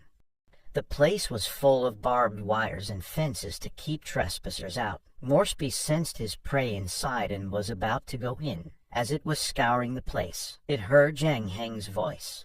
He was talking on the phone with the old man. Moresby grinned, thinking it had caught the boy. It went inside the building where it heard Zhang Heng continuing to talk. The monster was getting more and more closer to the sound. Our MC was bragging to the old man and called Moresby lame. Moresby opened the door expecting to catch the man by surprise, but he was not there. On the floor was a cell phone playing a pre-recording of Zhang Heng talking. Meanwhile, Zhang Heng was out back running away. He started to climb over the fence. When the door opened and Moresby came rushing out, he had made it over the fence, but his pants got caught in the barb. Zhang Heng knew he was in trouble. Moresby jumped towards him to attack. Zhang Heng thought he was doomed. He closed his eyes, waiting in fear when he heard a voice. There was a man in uniform shining a flashlight at him and calling to him. Zhang Heng shouted to warn him about a monster here. The man didn't understand what nonsense he was saying and thought he was a thief. Zhang Heng turned around and found Moresby gone. The time freeze had finally ended. Later, our MC called back the old man in anger, for he had almost gotten killed. He demanded that Kronos come back to deal with that thing, but was denied. Zhang Heng angrily asked what he should do for tomorrow's time freeze. Kronos replied that it would not bother him for a while since it was a creature almost completely forgotten by humans and would therefore be very weak after tonight. But Zhang Heng was not reassured and asked where the old geezer was. Kronos said that he was overseas and stated that he had found a way to defeat Morsby. In an unknown location, behind Kronos was a giant clock tower. He then told Zhang Heng that he should wait patiently for his return. The next day, Zhang Heng returned to the bar. He wanted to start a new game scenario. The bartender asked if he was sure. Our MC replied that he started the previous scenario at the end of September. It was now October 1st and shouldn't be in violation of the game's one scenario a month restriction. The bartender explained that it was just simply uncommon to see such a proactive player such as him. She was wiping a glass and turned to ask if there was a reason behind his attitude. Zhang Heng recalled his most recent encounter with a monster named Morsby. In addition, his supposed benefactor Kronos was currently overseas and had told him to wait patiently. In his mind, he had survived the chase, and that the monster had not appeared in the last 2 days. But he could not feel at ease at all. Our MC decided that rather than waiting, he might as well enter a new scenario to enhance his abilities and stay active rather than remaining passive like this. The drink that the bartender handed him was finished in one go. He wondered how she could create a drink that looked and tasted like poison. He started to feel drowsy when the player notification appeared in front of him. It stated that the player verification process was in progress. In addition, it was currently extracting a random second scenario for player No. 07958. Finally, the scenario was chosen, and it was Tokyo Drift. His mission objective was to win an underground drift race championship. 1 hour in the real world was equivalent to 15 days in this game. After 60 days, the player will be forcibly ejected back to the real world. A friendly reminder that the game will officially begin in 5 seconds also appeared. It asked our MC to prepare himself. Zhang Heng then suddenly teleported to the center of a bustling city. He took in the modern lights, signages, and pedestrians and realized he was now in Japan. In comparison, Japan was definitely better than a deserted island. He recalled the game's information. He was now officially a Chinese exchange student.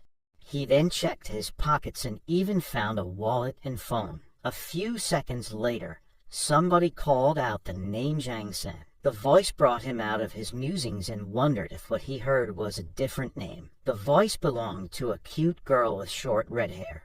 She looked about his age and was holding an ice cream cone. She soon apologized for running off to buy snacks and almost losing him in the crowd. Zhang Heng didn't really understand the situation yet, and immediately said it was okay and called her Little Miss since he didn't really know her name yet. Red Hair got annoyed being called Little Miss and repeated that her name was Emiko. Zhang Heng apologized again and now called her Emiko to hopefully calm her. He then asked where they were. Emiko replied that they were at Shibuya's red light district, where the Yakuza and hooligans come and go. She soon tried to get them to leave the area as soon as possible. They were trying to leave when a loud voice made them turn around. A man was kicking out a middle-aged man from a nearby establishment. Zhang tried to continue leaving, but Emiko thought differently. She shouted at the man to please stop bullying the fallen middle-aged man. Our MC was dumbfounded. Zhang Heng wondered where her courage came from. He thought her incredibly brave and foolish for butting in for a stranger. The ice cream cone Emiko was holding didn't actually help her either. Then somebody else opened the entrance door. Another man came out of the establishment. He was wearing a suit with slicked back hair and a cigarette in his mouth.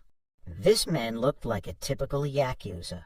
He then uttered that he wasn't bullying the fellow. He explained that he had placed a bet on a professional racer who had always come in the top 5. The old man had apparently tried to act cool and told the people around him that the racer the other man had bet on would only come in 20th place.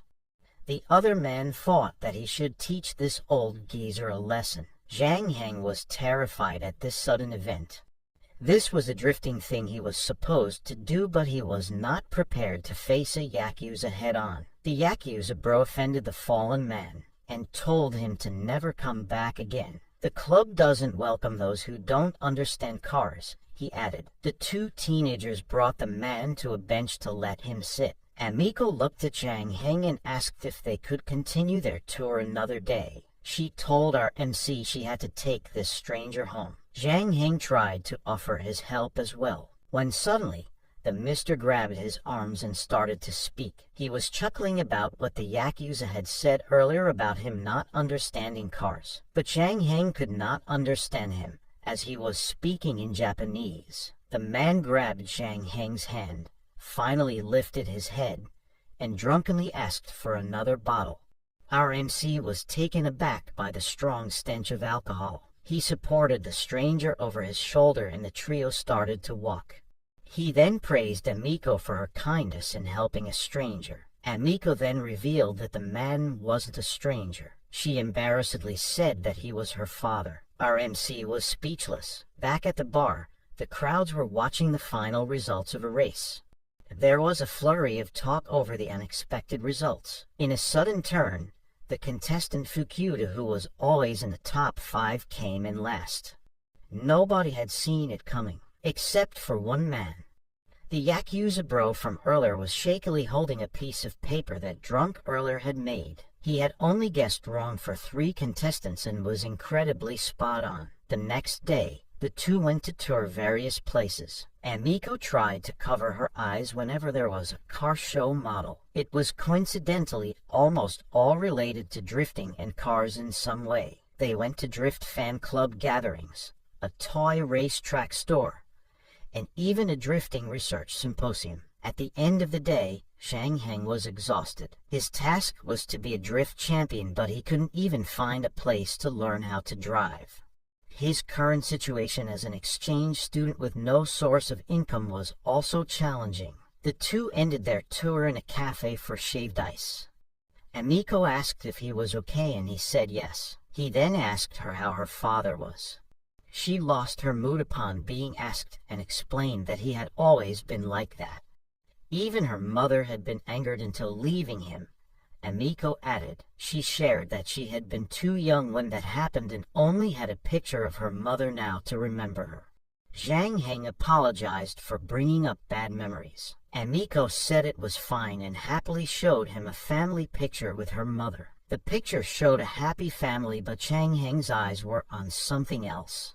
He was more impressed with the modified car in the background of the family. Amiko was irritated that he was showing her 2 beautiful ladies and he could only see the car. Zhang Heng apologized again, saying all boys like him just liked cars a lot. He then asked if her father was a racer. Amiko denied it, saying her father couldn't even drive.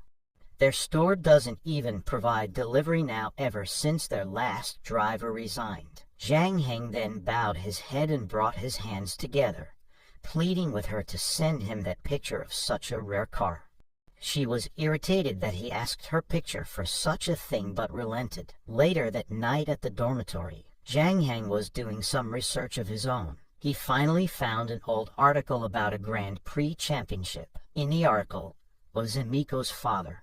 He had finally found his coach. Early the next day, Zhang Heng knocked at the Taiga fishery. Amiko's father, Mr. Taiga, was still yawning. He grumpily answered the door, as it was still early in the morning. Our MC greeted him good morning. When Mr. Taiga saw Zhang Heng, he slammed the door shut, but opened it again when he mentioned he had brought an expensive bottle of sake with him. Mr. Taiga took the bottle and let him in.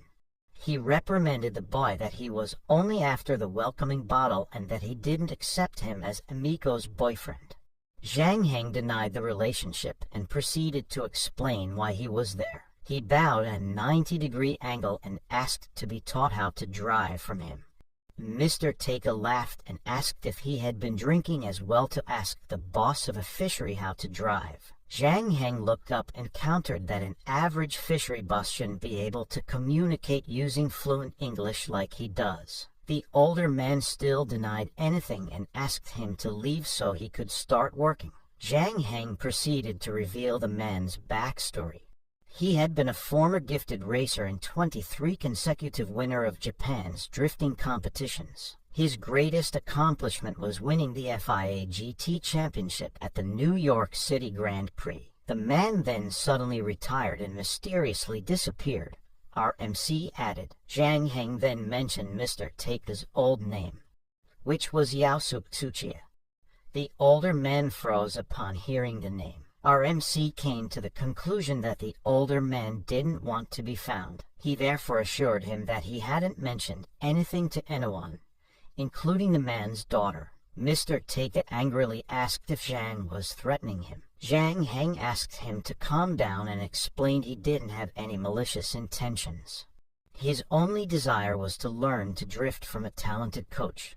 He even offered to work as a delivery boy for them for free. Mr. Take agreed and said he would be delivering his goods for the rest of the year. Zhang Heng fell in disbelief at how quickly the man agreed. The older man then started to list his terms. He must not mention the name Yaosuk Tsuchiya. He was not the boy's coach but his boss, and he was a delivery driver. And lastly, Amiko must not know anything about this. Zhang Heng promised he would not be let down. He just had one more question. He asked if Mr. Take would help him get his driver's license. Mr. Take spat out the sake he had been drinking. He could not believe this kid. Mr. Take was enraged. He asked how he could want to drive without having a driver's license. Zhang Heng sheepishly explained that he didn't have a Japanese driver's license yet.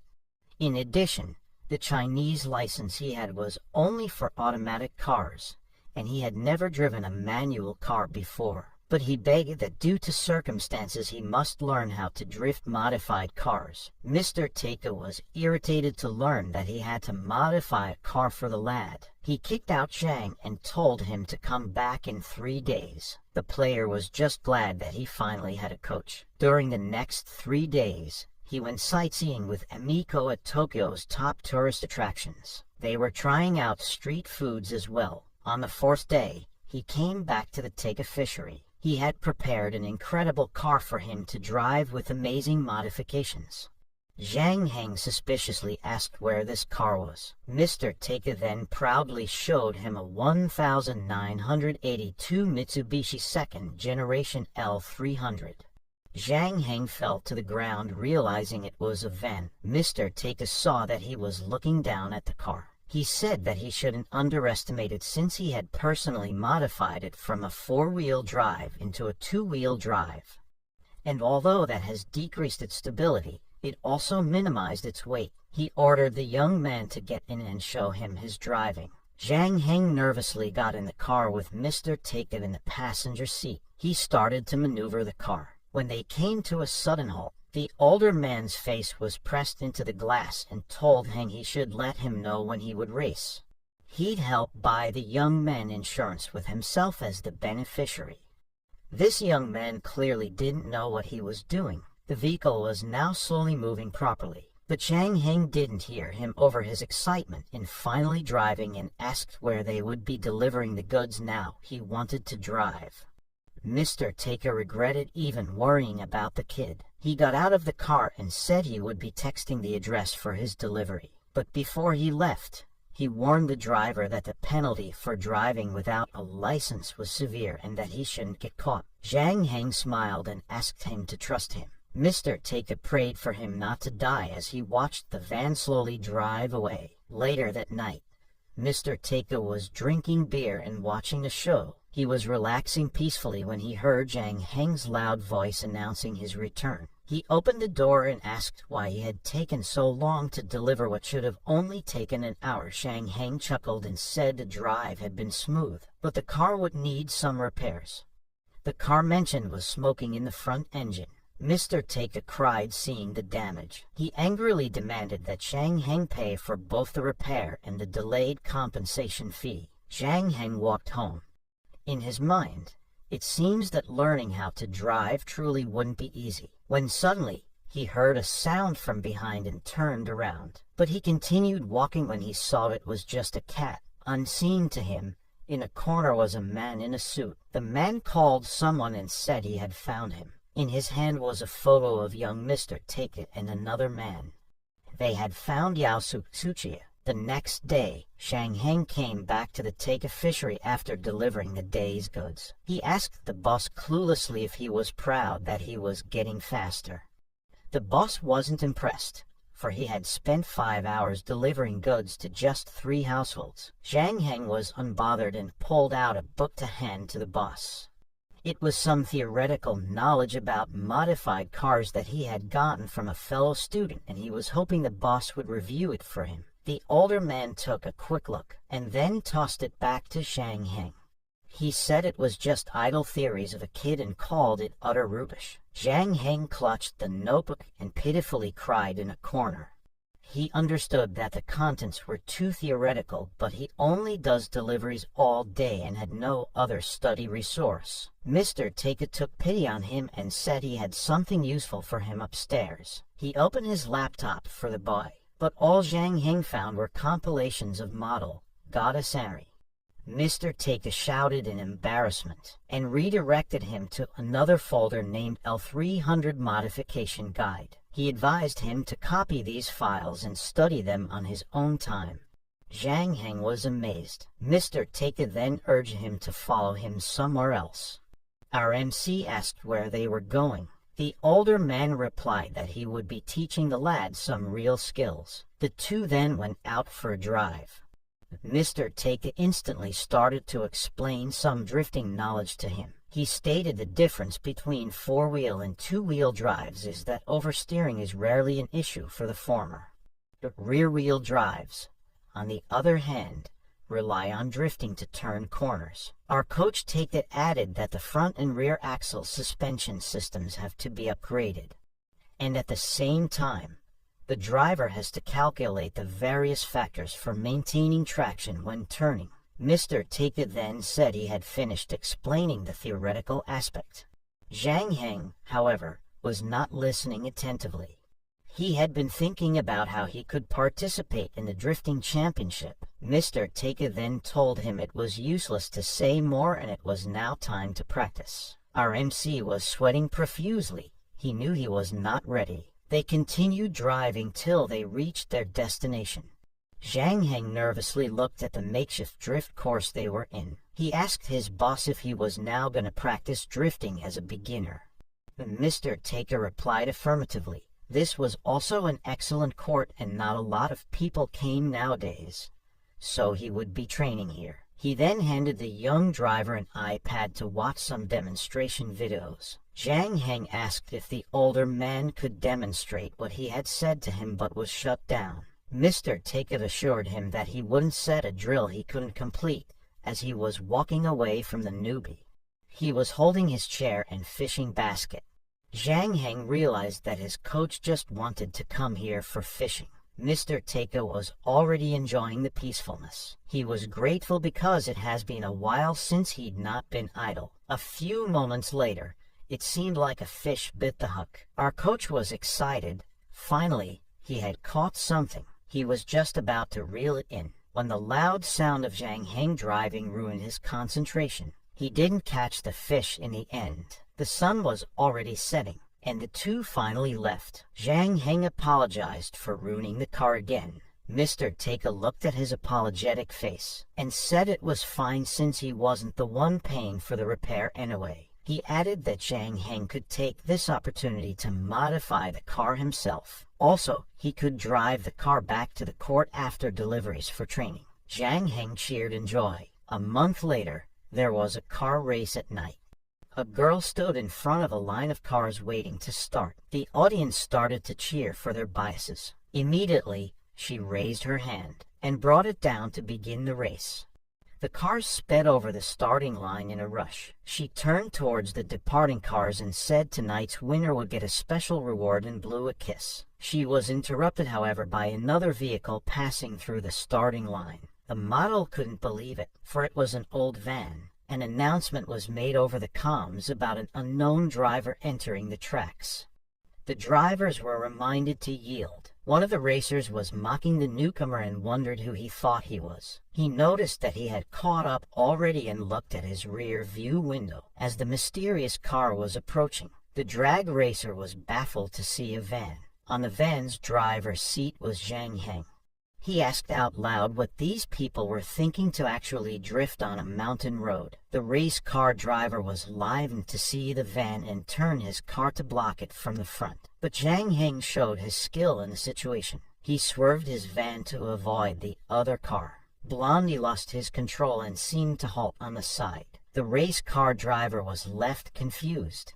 As the van overtook him, he was stunned in the middle of the road. Zhang Heng eventually left the mountain to arrive at his destination. He soon reached a restaurant intending to make a delivery.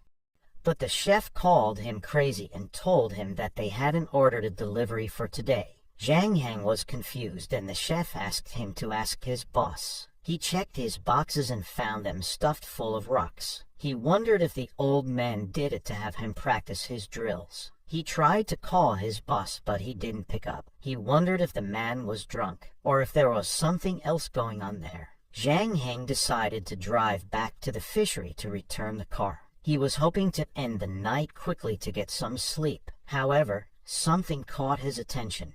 He saw a bunch of guys in suits and glasses suspiciously hanging near the fishery, at a very dark alley. Our MC didn't feel good about it. One of the suited men notified his boss that they were already in the location. He dropped the call and ordered the rest to prepare to take action. Zhang Heng then suddenly appeared behind him, asking what he meant by that. The suited man was caught off guard.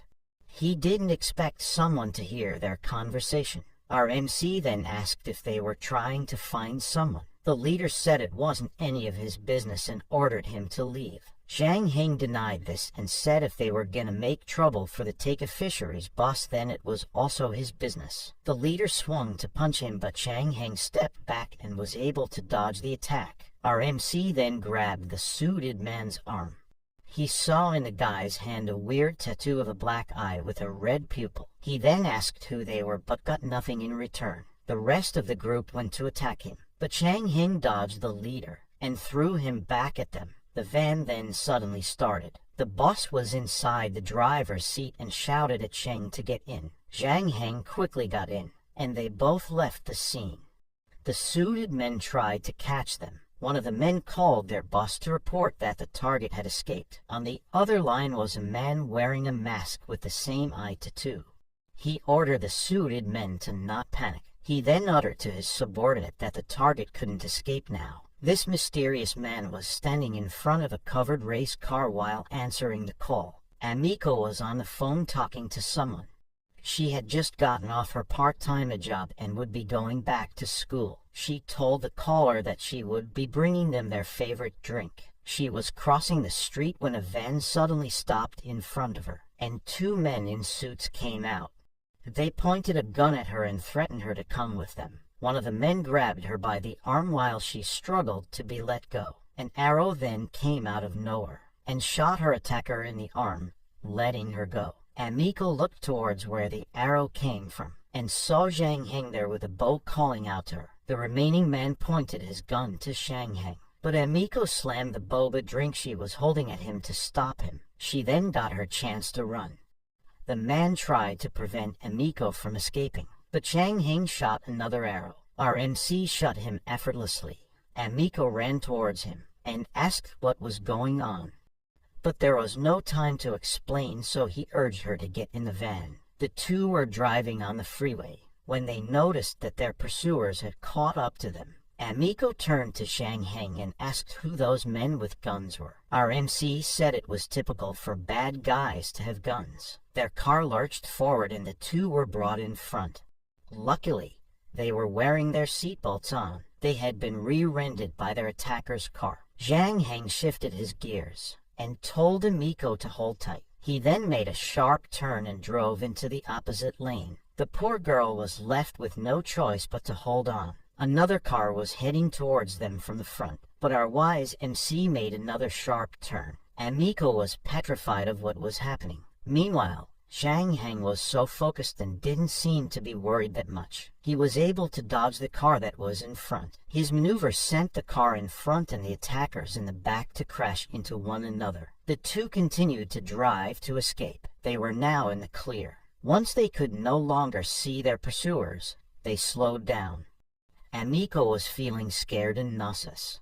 She nervously asked Zhang Heng if he could finally tell her what exactly was going on. Zhang Heng replied that her dad would be the best person to explain everything. Amiko was taken aback. In her mind, what did her dad have to do with this? At a love hotel in downtown Tokyo, Mr. Take was alone in a room.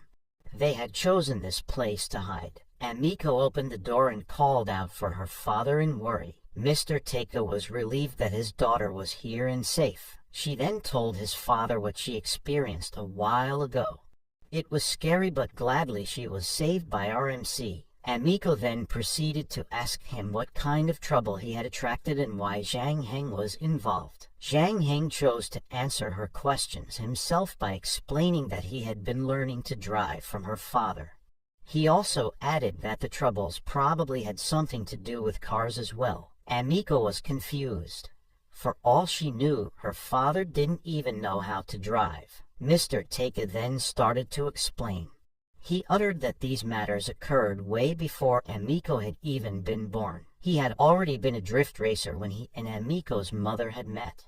It was actually his identity as a racer that even got her to associate with him. He continued by saying that he had been a winner, who even displayed skill on an international level. Mr. Take believed that Amiko's mother favored him a lot when it came to romance. The old racer then stated that their problems started when something happened that he wished it never did. It was all because of a man named Asano Niato, who he considered a rival and lunatic who turned his life upside down. The guy created a deathmatch racing style that is, racers will drive a section of highway in the opposite lane. The first to complete the section alive will be the winner. He had been arrogant and accepted the match. This was a foolish idea that even his best friend at the time, Kobayashi, the best racer in Shinjuku, wanted him to give up the race. But he had dismissed his concerns. He was close to being the Drift King and didn't think he should listen to anybody else. A few moments later, the countdown started. The race had begun and the three professionals joined this dangerous dare. Kobayashi even noticed that Mr. Take's opponent, Asano, was dangerously closing in on him.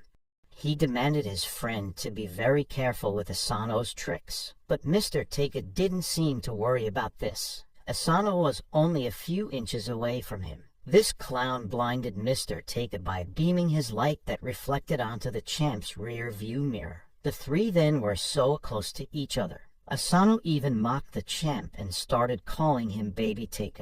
Mr. Take just told him to peace off. The man was about to do a shady trick, but Take countered it with a dangerous turn in the road. This clown was enraged. Kobayashi was shocked that he wondered if Take had a death wish, but this egoistic man responded that he should just mind his own business, for he didn't want to lose to someone that uses tricks. A heavy fog then suddenly appeared on the road. Take couldn't hide his worries in the sudden change of setting. The drivers taunted each other and proceeded with a race to show their true skills. Unbeknownst to Take, a truck suddenly appeared heading towards him. It was a matter of life and death, and it seemed like Take didn't favor the odds. Seeing the truck heading towards him, Take tried to make a turn, but Asano intercepted him, preventing him from moving. Take tried to shout at him to move, or else they would both crash. But he would not listen. He saw the truck about to crash into them. Take only thought that they would die, but another car came between them unexpectedly at the last second. It took the crash with the truck head-on and saved the other two cars. It was Kobayashi. He had saved him. On that day, he had lost his last race, and his best friend. Ever since then, he had been afraid a retaliation would be made against him. So he had given up on his identity as a racer and even his name. He had also been afraid his wife and child would be implicated, so he had left. He had vowed to never hold a steering wheel, Amiko listened attentively as her father told them the story of his youth. Zhang Heng thought back to the black-cladded men with eye tattoos on their wrists. He asked Mr. Take what had happened to Asano afterward. The boss replied that Asano had become a human vegetable after the incident and had been living at the Sakai hospital ever since. The eye tattoo they had seen was the symbol of Asano's organization named Ghost Eye. The boss could not believe that after so many years of hiding, they had been able to find him. After hearing everything, Zhang Heng asked Amiko to take him to Sakai Hospital to investigate. Mr. Take did not agree and shouted at him not to take his daughter with him on a suicidal mission. He then asked her to take her mother and flee back to the countryside instead. Amiko started to disagree, but Zhang Heng stopped her. He explained to Take that they had been found already after hiding for so many years and that going to the countryside wouldn't be any safer for her. In our MC's mind, it would be best for Amiko to stay with him instead, where she could also help. The boss could not say anything against his argument. Zhang Heng moved towards the door with Amiko and promised to protect her. The boss grits his teeth and asks who Zhang Heng really was, and why he was doing all this. Zhang Heng said he was just a delivery boy for Take Fishery, as they had said.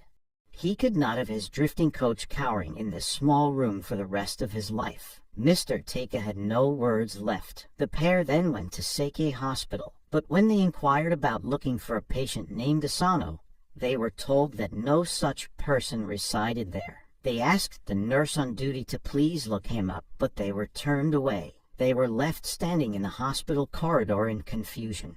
Zhang Heng asked if there was another Sakai hospital, but was shut down. They wondered if Mr. Take got it wrong. They started to walk away to ask someone else, but were stopped by a janitor. He had been eavesdropping on their conversation and asked what was their relationship with Big Bro Asano. Amiko shouted what he meant by Big Bro. Zhang Heng covered her mouth before she could say anything else. He lied and said they were from a university racing society and wanted to inquire about the street legend Mr. Asano had left behind.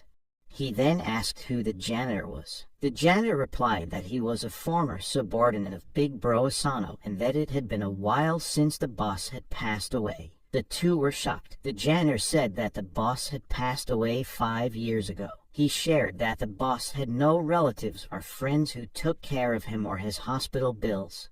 He had been working in the hospital for a while, so he was the one who took care of the boss till his last days. Zhang Heng then asked what had happened to his organization Ghost Eye. The man replied that the organization had been disbanded since the boss accident, but he could not bear to wash away the tattoo and showed the eye tattoo on his wrist. He said that as one of the former Ghost Eye's 7 swords he could tell them about the glory days, but the two had already disappeared before he could finish talking. The pair left the hospital confused in a hurry. Amiko wondered if her father had left something out of his story.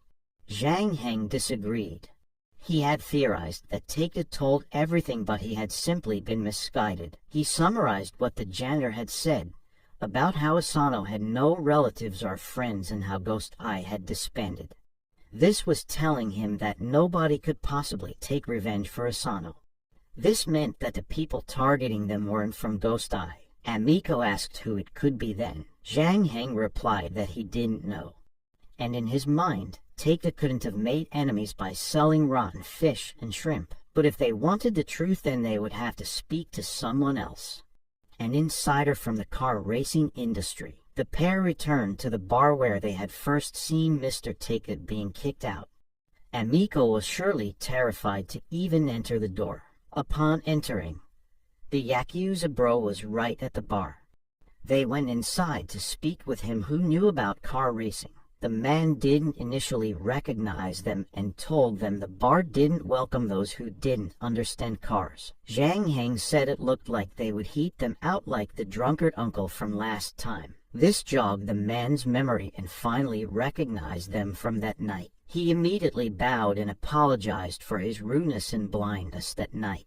He introduced himself as Furukawa and asked if they could refer him to the talented master. Zhang Heng said they could refer to him easily, but they had some questions first. They asked him what he knew about a gang organization that uses an eye tattoo symbol. He told them what he knew, that they were an old gang called Ghost Eye.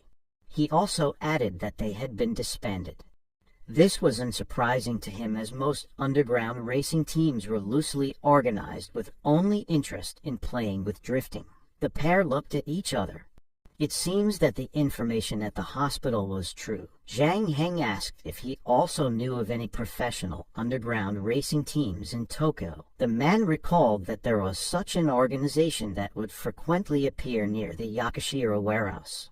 He wasn't too familiar with it, but had heard rumors that the members were all part of professional racing teams abroad. Mr. Furukawa then mentioned that he had heard the boss name before but couldn't recall it because it was such a common family name. Zhang Heng seemed to have put something together. He became alert and grabbed Emiko to hurry back.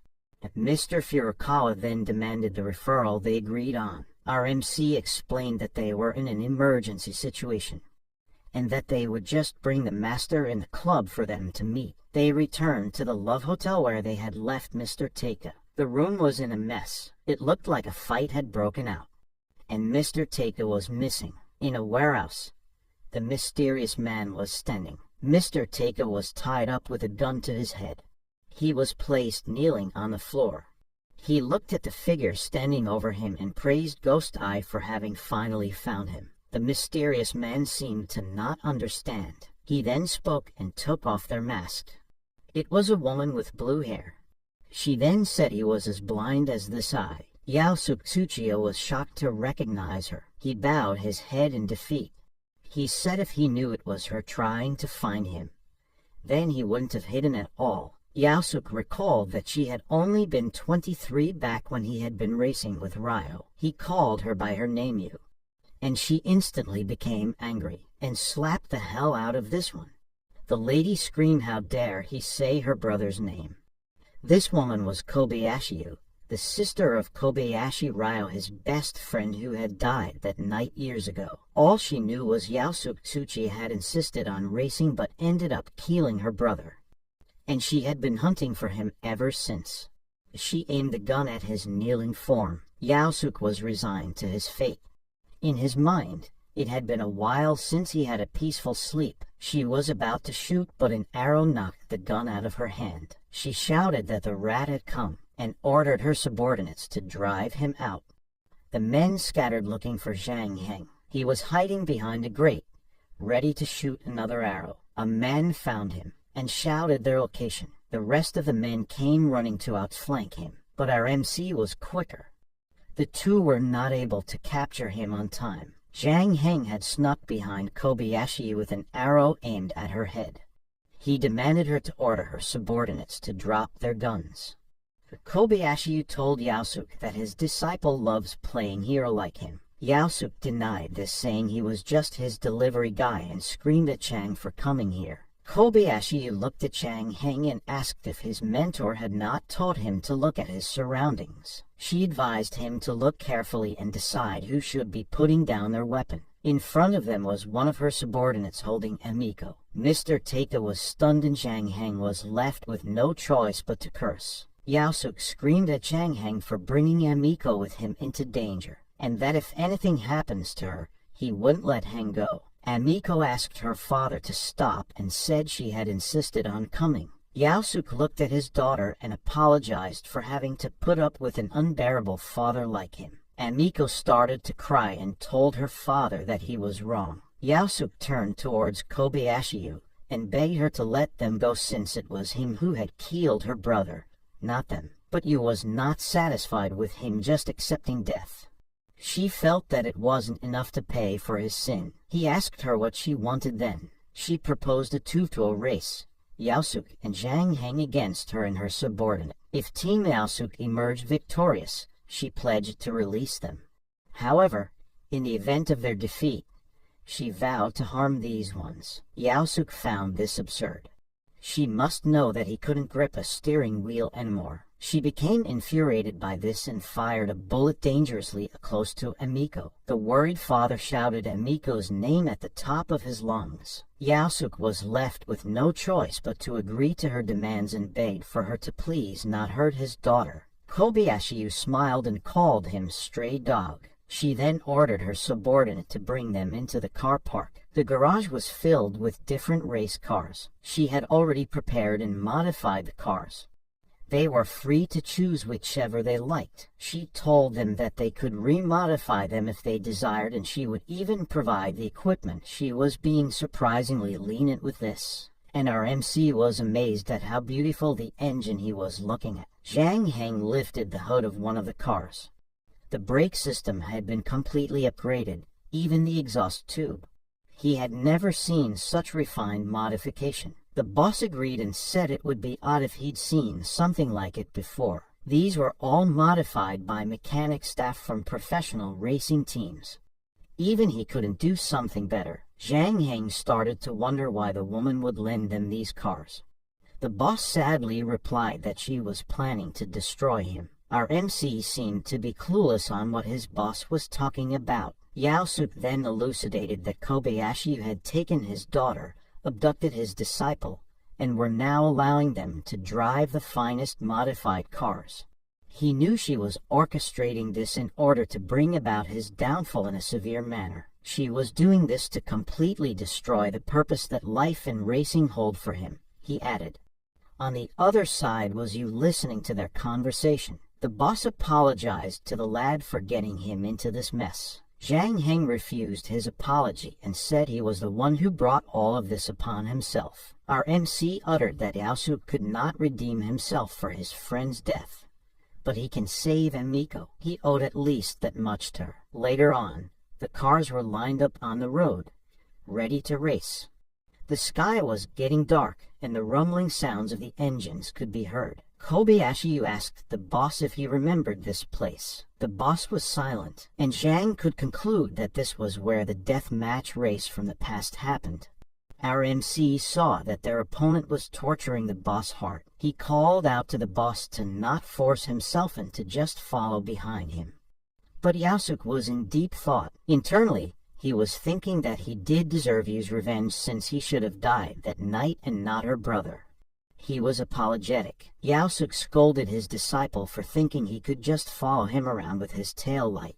He was sure Zhang Heng was not qualified for that yet, and on top of that worry, there was a lot more at stake now than just his life. He could not let her win this race. Audio Jungle.